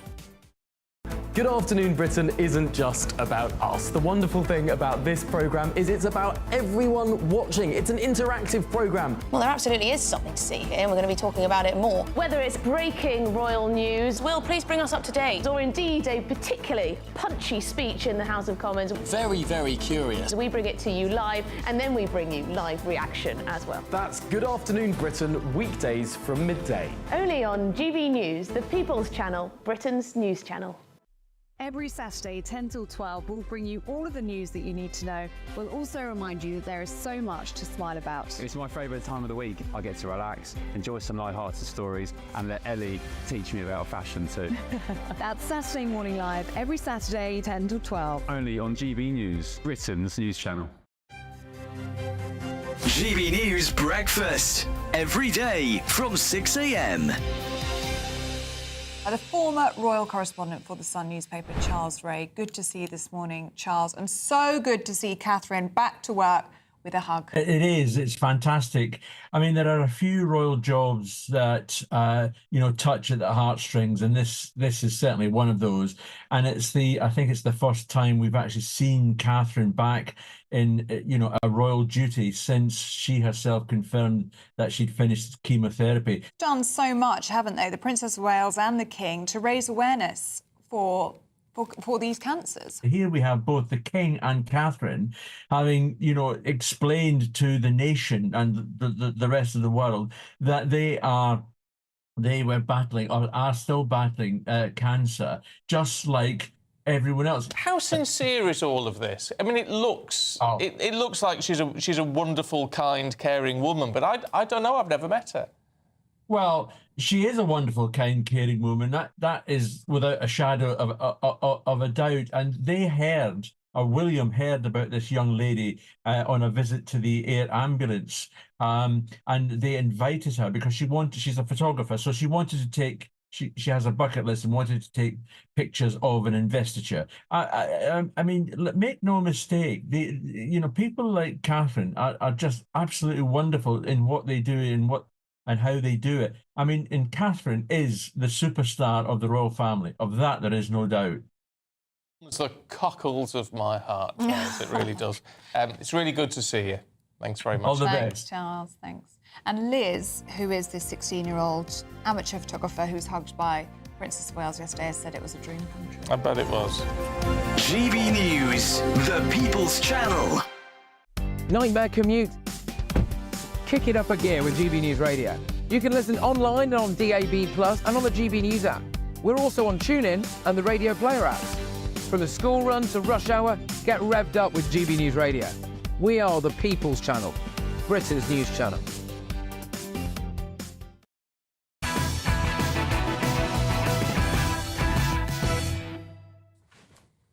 Welcome back to Patrick Christys tonight. Now, very shortly, I have all of tomorrow's newspaper front page and some breaking news tonight.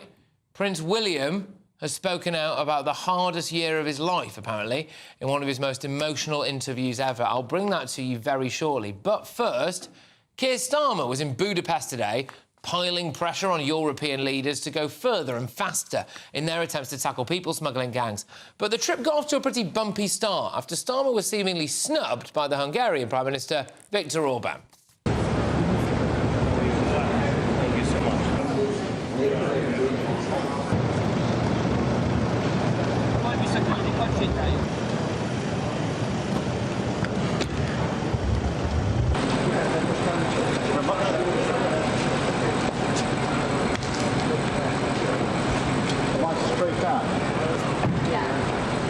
Welcome to you. Yeah, a bit awkward, that.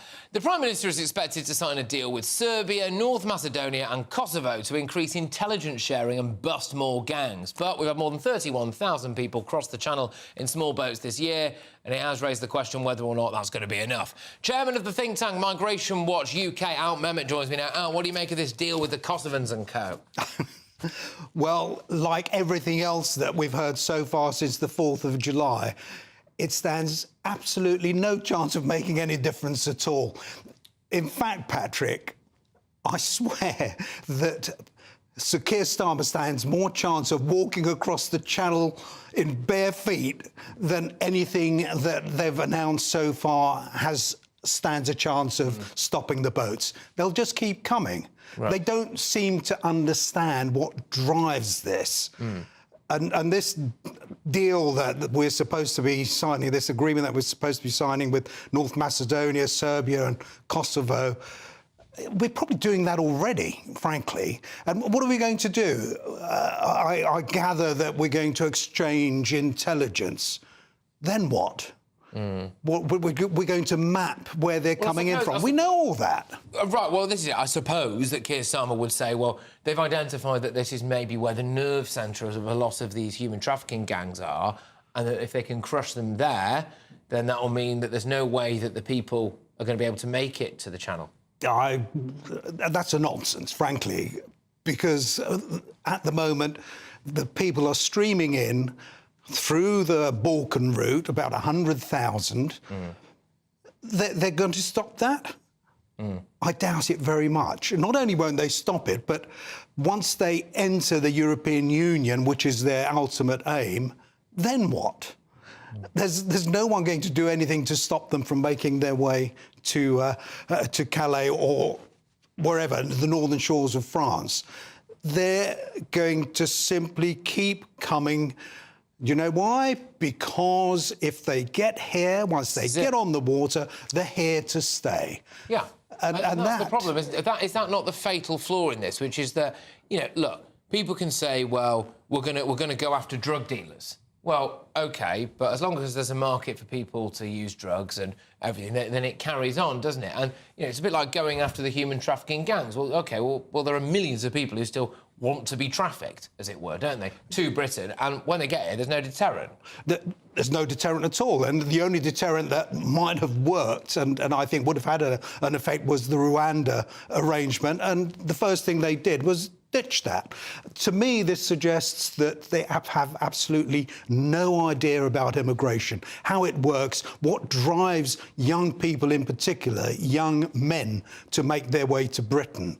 You know, if you've been around the villages in Nigeria, in Pakistan, in Bangladesh, in the Balkans, in Romania, as I have, and you've seen the sort of young people, what they want. They want a better life. They want an education. It had nothing to do with them escaping tyranny or escaping... they're escaping a poor, difficult life. It's migration, isn't it? Really, in a sense, a lot of it. It's illegal migration, whatever we may call it now. Irregular, it isn't. It's illegal migration, and making their way over in dinghies, in boats, embarking from unregistered, dangerous places. Frankly, that's illegal. Yeah, and the studies come out again today that show that, like, an unbelievable percentage of them do not have passports when they get here. But that clip that we played a little bit earlier on of Keir Starmer arriving in Budapest, now, some people have poured cold water over that. They've said, well, look, Viktor Orban was there greeting everybody, somebody else arrived just a couple of seconds or minutes in front of Starmer, I should say, and that's what that was. But I don't necessarily buy that out, because there's no way that Viktor Orban would not have been there to meet Trump. There's no way that he wouldn't have been there to meet some other political leaders. Does Keir Starmer have any capital on the world stage, do you think? Well, it could have been a cock-up, I suppose. Sorry. No, that's fine. Someone should have messed up. The worst thing that's happened tonight. So, yeah. Someone could have messed up. It could have been by accident that it didn't happen. Yeah. But there's no way that would have happened with President Trump. That's absolutely certain. And there's no way that would have happened, say, even with Tony Blair or, well, it sort of happened with Boris Johnson on one occasion because the EU wanted to make a point. President Macron wanted to make a point. But that was a different time. Now, I mean, here's someone who wants to get friendly with the EU again. He wants to revive the Dublin Agreement, for goodness sake, which was next to useless anyway. And why he wants to do that, I don't know. What happened today, it was embarrassing for sure. And I'm you know, whether the Prime Minister feels embarrassed, I don't know, but I feel embarrassed for him, frankly. Well, there you go. You're probably not alone in that regard. Al, thank you very much. Always an absolute pleasure to have you on the show. You take care. It's Al Mehmet there, who is the chairman of the think tank Migration Watch UK. Coming up, I've got the very first look at tomorrow's newspaper front pages. I'm bringing the latest on this breaking news tonight. Prince William has given his most candid interview yet. He's spoken out about the hardest year of his life. So I'll have all the details for you very shortly. Stay tuned. Hello again and welcome to the latest update from the Met Office for GB News. It stays gloomy for most of us over the next 24 hours. Very little change. A lot of low cloud mist, fog, some drizzle, but also some cloud breaks. We've seen those across West Wales, North Devon, northern Scotland, northern England during the day, and they'll continue in a number of these locations overnight, most especially northern Scotland. And where we do see these clear spells, temperatures will fall away, so you wouldn't rule out a touch of frost. A few fog patches, say, for the Highland Glens. But otherwise, we keep the cloud cover and we keep the mild air. 8 to 12 Celsius first thing, but it is a grey start for most of us with that extensive low cloud covering the hills in the west and giving some outbreaks of drizzle, particularly for the Outer Hebrides. Some more persistent rain here, a fresh breeze. Northern Scotland, though, the mainland at least, seeing plenty of blue skies first thing. Come further south into the Highlands and Grampians, covered by cloud, a lot of hill fog. Northern Ireland, some drizzle first thing. Likewise for Wales and the southwest. Generally dry for central and southeastern England, but overcast skies remaining and very little change through the day. So the weather you start the day with is likely to be the kind of weather you end the day with. The drizzle will come and go in the west, but it's likely to be a bit more persistent in some places compared with recent days. There are outbreaks of rain gathering to the west to arrive in for the weekend. Brightest skies, like I say, northern Scotland, highest temperatures here, mid-teens, otherwise a little bit cooler compared with Thursday. Now, Saturday begins with cloudy skies for most of us. We'll see a bit more rain arriving into the west. And during Saturday and into Sunday, we'll see these bands of rain move through. But on the positive side, they will clear the air so that by the start of next week, we'll see much more sunshine.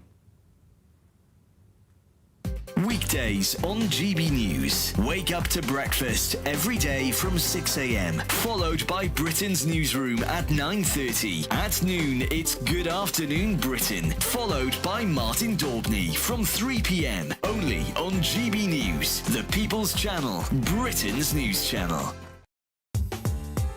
I'm Christopher Hope. From pop star to politicians, I'll interview anybody in a pub who's got a political opinion. Join me every Friday on Spotify, Apple Podcasts, YouTube or gbnews.com, or wherever you get your podcasts. This is GB News, the People's Channel. In the GB Newsroom, we bring you the news as it happens. With our team of dedicated journalists across the UK, we're ready to keep you up to date with what's happening every half an hour, every single day. Bulletins here on GB News, the People's Channel, Britain's news channel.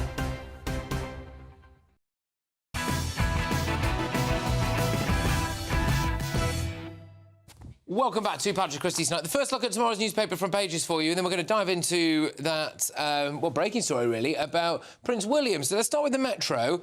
Church's 40-year abuser cover-up will be criticised over scandal.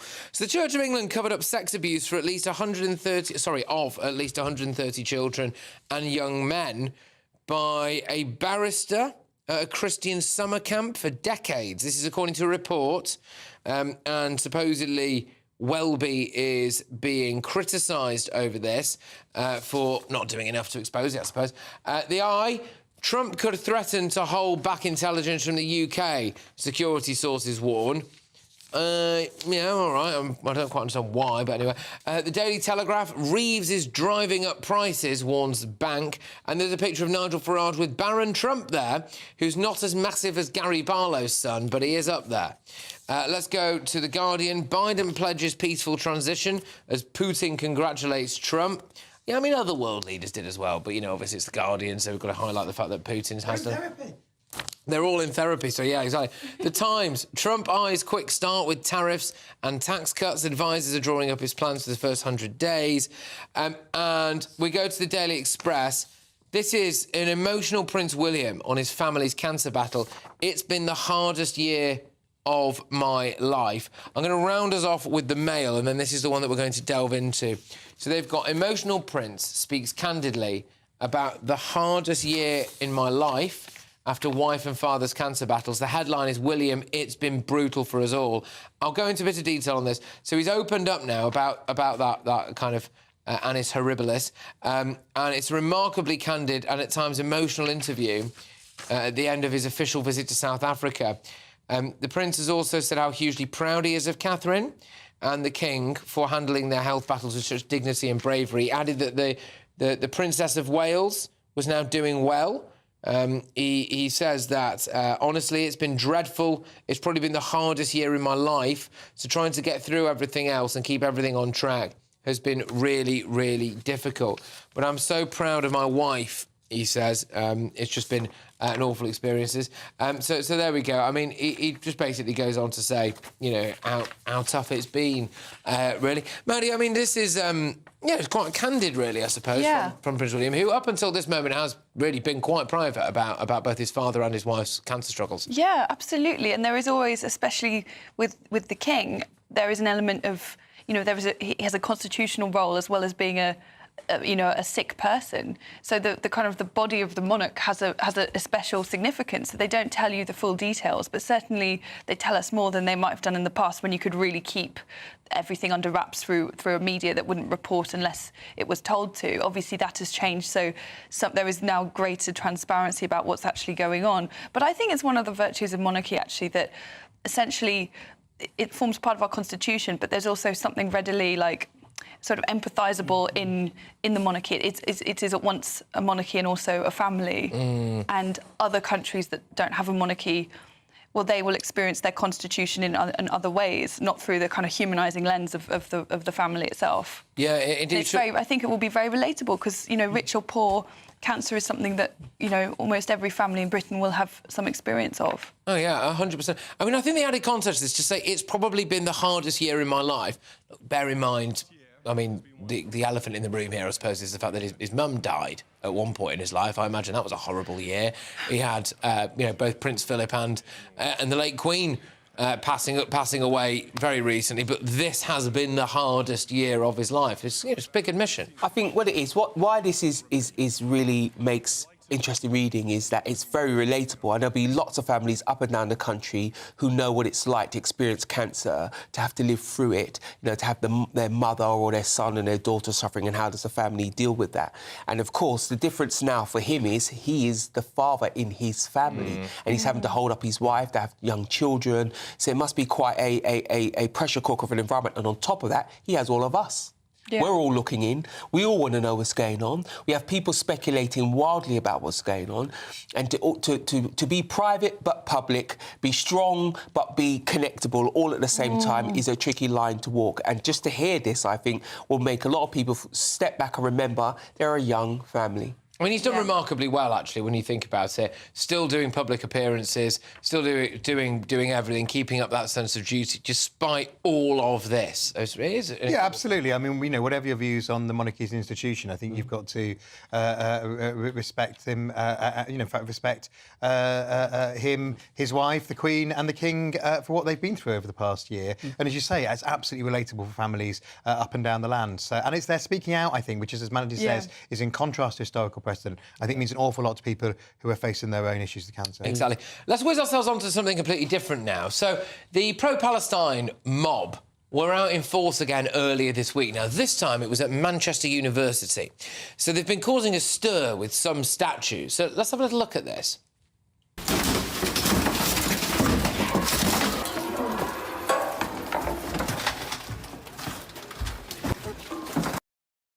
But it turns out that they actually stole the wrong statue. Yeah, I'm not making that up. They stole the wrong statue, mistaking a professor for Israel's first president, Chaim Weizmann. Is there any chance I might be able to just quickly? So, see, right, OK, lads, balaclava's on, right? Hammers out, here we go. Right, so we're going to make a point. Film it, make sure you film it. It's got to be filmed, we can't miss this. Right, let's go in and let's nick the statue of Israel's first president. Let's have another look at it, can we? We can.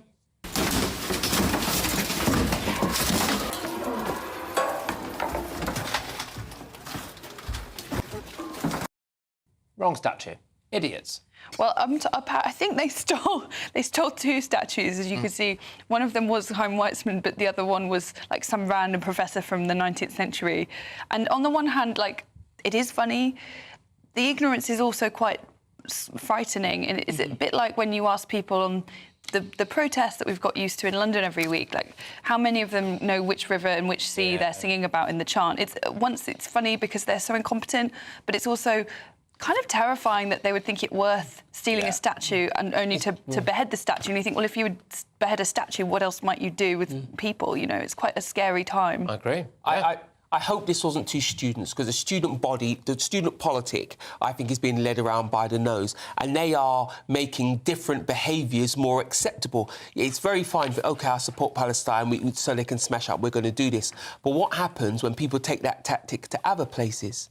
You know, when they say, OK, I support X, outcome, X political belief, it'll all be justified by the fact, well, that's what they did on those marches, and the police response to it was this, that and the other. I think we do need to look at how people are expressing their political views. Go on a march, make some noise, fine, but this is moving into thuggery, and I think at some point it will come back to bite us all. It's also just idiocy, isn't it? Yeah, I mean, look, Chaim Weizmann taught at Manchester University, which is why the statue is there. It's not randomly placed there. I mean, I hope, absolutely we can laugh at them, but I hope that the police are following this up with full force, and that there was some nice CCTV of them without their balaclavas. I tell you what is really annoying me is the melon symbol, which is a pro-Palestinian melon symbol. I was walking along earlier. Somebody was pushing their kid in a pushchair, and he had a melon symbol off his rucksack with a pair of shades on it. So you can now get variations. I thought, it's not, it's not Sport Billy. This is funny, right? So there's a guy. Sorry, I'm going over time here, but I'm going to do it anyway. There's a guy at my gym who comes in wearing normal gym gear, right? And then when he sits down to go on the weight machine, he puts one of those keffiyeh things on. What? Yeah, the Palestine scarf. So he drapes himself in it all over his body and then does his workout and then takes it off. Why do you do that? I bet it stinks for a start. Yeah. Seriously? It's quite... What kind of... You're at the gym, mate. Like, maybe what kind it's of a point sweatband, but isn't that a bit offensive for something that's... It's one thing to wear T-shirts, but it's another thing to just... He comes in and he looks around like this, and you just... And then out comes this thing, and drapes himself in it, and you just think... He obviously wants someone to go over to him and be like, you can't wear that here, but of course no one does. No one cares, it's just you look weird. You look like an idiot. Yeah, exactly. Everyone's like, see the idea. Anyway, right, good stuff, guys. Thank you very much. I will now get to the break. Yes, I'll have more of tomorrow's newspaper front pages. Stay tuned.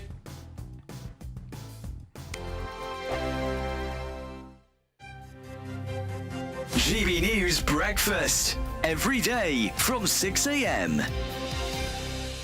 Following the summer riots and the resurgence of far-right ideologies, the former Education Secretary told peers that reinforcing shared values is now more crucial than ever.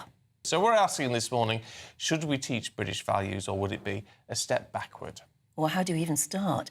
To debate this now, we're joined by the Campaign for Real Education chairman, Chris McGovern, and political commentator Matthew Stadlen. Well, I think these days, particularly in schools, it's quite fashionable to look at the negative sides of Britain's identity, particularly British history.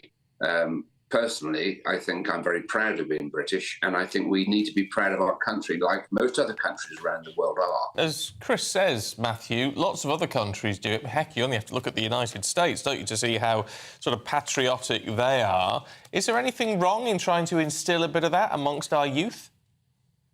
I'm just worried it sounds a little bit communist, Stephen, being told what it is to be British. I've got my own personal but very vague views of what British values might be: inclusivity, patience, being able to queue, decency, respect for democracy and the rule of law.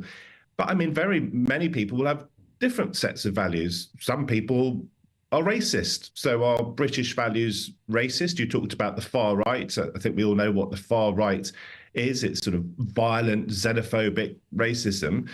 But if you have, say, 3-4 million people in this country who might describe themselves as racist or far right, and they're British, or as British as you lot and as I am, does that mean those values get taught in schools? My worry is it's a little bit communist.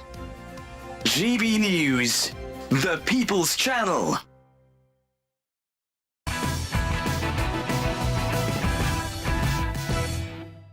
Welcome back. I've got two more newspapers to hit you with before we round things off. The Sun is leading again on that Prince William story. Hardest year of my life. Look, a lot of the papers are carrying this tomorrow. It's Prince William opening up on the brutal and dreadful year that he's had with that double cancer whammy.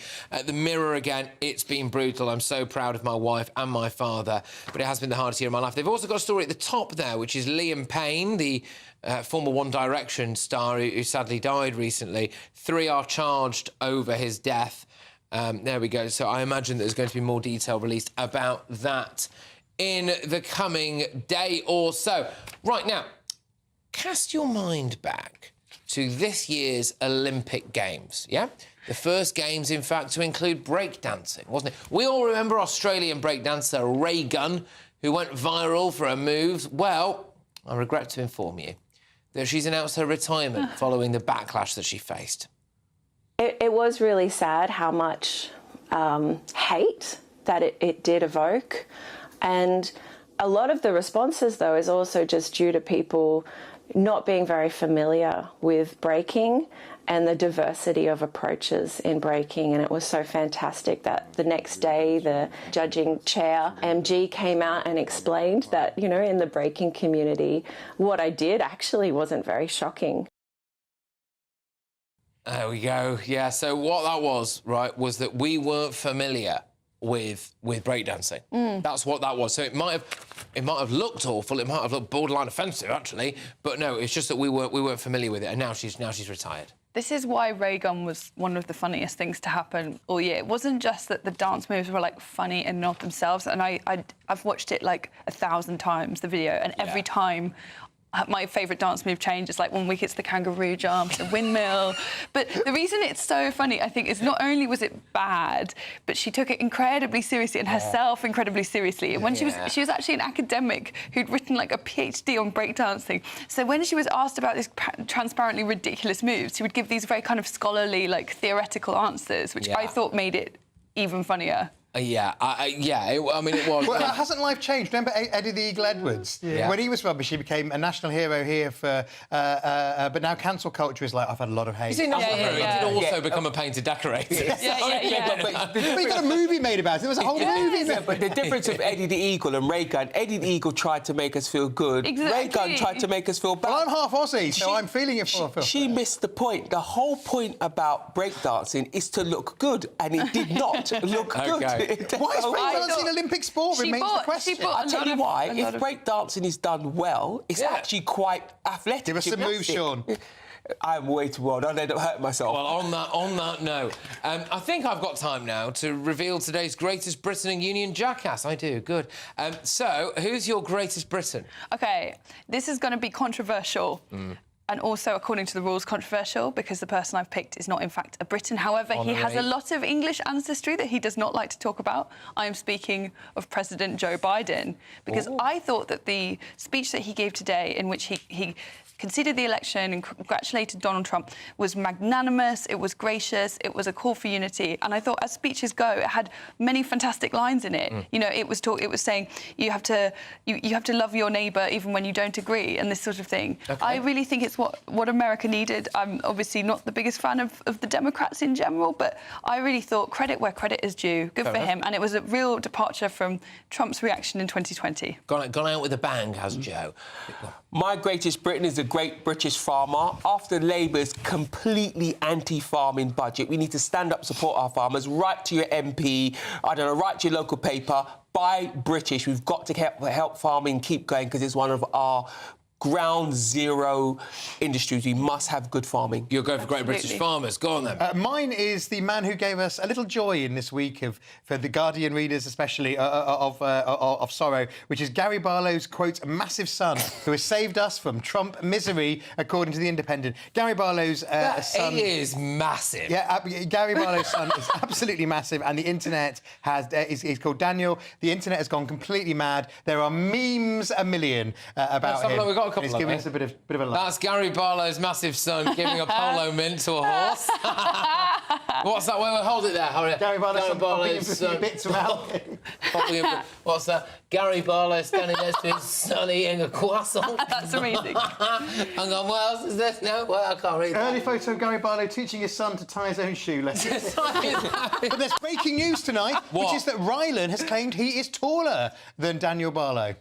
Really? Rylan Clark, national treasure. Is Gary Barlow like a normal size? Yeah, he's like 6'2". Whoa! Whoa! Well, OK, I think just given that we've mercilessly mocked him on national television, I am... oh, no, actually, I can't do that. Oh, I'm probably going to get a win. I can't, in all good conscience, mate, I can't give it to Gary Barlow's massive son over the farmers. Of course So it's farmers. Right, we're going to have to be very snappy with this.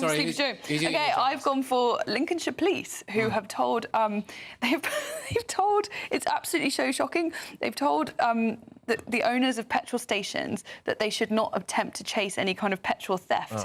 And the line that really got me is that they were told that they should try to, like, use basically, like, civil society to deal with it somehow. It's, like, unbelievable. We all know that this is the case. I don't that the understand police why I pay has for anything stopped anymore. caring, but it's when they make it really explicit like this. You have to stop and take notice. Good stuff. OK, go on, Sean. My Union Jackass is Sadiq Khan for his scaremongering statement about Donald Trump's win. He, of all people, should know it's not a time to make people fear, it's a time to make people come Which together. is what Joe did. And mine is defeated Tory MP Rachel McLean, who is the chair of Kemi Badenoch's campaign. She has said today on the BBC that it was wrong for the Tories to expand free childcare, which was a good thing. She's wrong on that, and the Badenoch campaign haven't disowned it. All right, I'm going to go for the petrol thing. I think it's ridiculous. Great. OK, coming up next, it's Headliners, presented tonight by the gorgeous Josh Howie. Oh, Thank you. That's a little bit too much, but I'll take it. How you doing, Patrick? Someone has stolen my suit. Someone's worn my suit.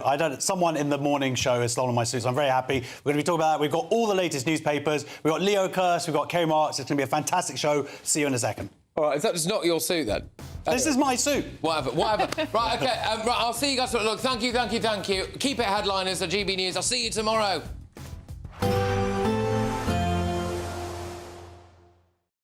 Expect a warm front, moving from the kitchen right through to the rest of the house. Boxed Boilers, sponsors of weather on GB News. Hello again and welcome to the latest update from the Met Office for GB News. It stays gloomy for most of us over the next 24 hours. Very little change. A lot of low cloud mist, fog, some drizzle, but also some cloud breaks. We've seen those across West Wales, North Devon, northern Scotland, northern England during the day, and they'll continue in a number of these locations overnight, most especially northern Scotland. And where we do see these clear spells, temperatures will fall away, so you wouldn't rule out a touch of frost, a few fog patches, say, for the Highland Glens. But otherwise, we keep the cloud cover and we keep the mild air. 8 to 12 Celsius first thing, but it is a grey start for most of us with that extensive low cloud covering the hills in the west and giving some outbreaks of drizzle, particularly for the Outer Hebrides. Some more persistent rain here, a fresh breeze. Northern Scotland, though, the mainland at least, seeing plenty of blue skies first thing. Come further south into the Highlands and Grampians, covered by cloud, a lot of hill fog. Northern Ireland, some drizzle first thing. Likewise for Wales and the southwest. Generally dry for central and southeastern England, but overcast skies remaining and very little change through the day. So the weather you start the day with is likely to be the kind of weather you end the day with. The drizzle will come and go in the west, but it's likely to be a bit more persistent in some places compared with recent days. There are outbreaks of rain gathering to the west to arrive in for the weekend. Brightest skies, like I say, northern Scotland, highest temperatures here, mid-teens, otherwise a little bit cooler compared with Thursday. Now, Saturday begins with cloudy skies for most of us. We'll see a bit more rain arriving into the west, and during Saturday and into Sunday, we'll see these bands of rain move through, but on the positive side, they will clear the air so that by the start of next week, we'll see much more sunshine. We can expect clear skies, leading to a light and warm day ahead. Lovely. Boxed Solar, sponsors of weather on GB News. We're giving you the chance to win everything you need to celebrate the festivities. There's £20,025 in tax-free cash. There's £5,000 to spend on gifts for all the family. There's £500 to spend in your favourite supermarket. And a festively themed GB News goodie bag. We'll get it all to you in time for the big day. For another chance to win, call 0903 681 3232. Calls cost £2 plus your network access charge. Text cash to 63232. One entry costs £2 plus one standard network rate message, or text bonus to 63232. 5 entries cost £5 plus one standard network rate message. You can enter online at gbnews.com/win. Entries start from just £2, or post your name and number to GB09 PO Box 8690 Derby DE1 9TT. UK only. Entrance must be 18 or over. Lines close at 6 p.m. on the 22nd of November. Please check the closing time if listening or watching on demand. Good luck. Sunday with Michael Portillo from 11, only on GB News. It seems that the younger generation's interest in literature is waning. Academics argue that educational policies have failed to encourage reading for pleasure, contributing to declining numbers of English literature students and a shift towards young adult books rather than classic novels. According to 2023 figures from the National Literacy Trust, the number of 8 to 18-year-olds who say they enjoy reading has sunk to its lowest level for almost 20 years, with a quarter fewer reading each day over that same time period. To share more with us about this topic, I'm joined now by the journalist Charlotte Lytton. Charlotte, welcome back. Lovely to talk to you again. Tell us your perspective on this issue. What is happening? Well, speaking to academics, we can't deny, it seems, that there is a big problem here, and it starts right at school. As you read there, young children simply don't enjoy reading for pleasure as they did before. We can't deny that is also a massive part because of smartphones, because kids now are faced with all of these things vying for their attention. They just don't have to sit down and entertain themselves with a long book and nothing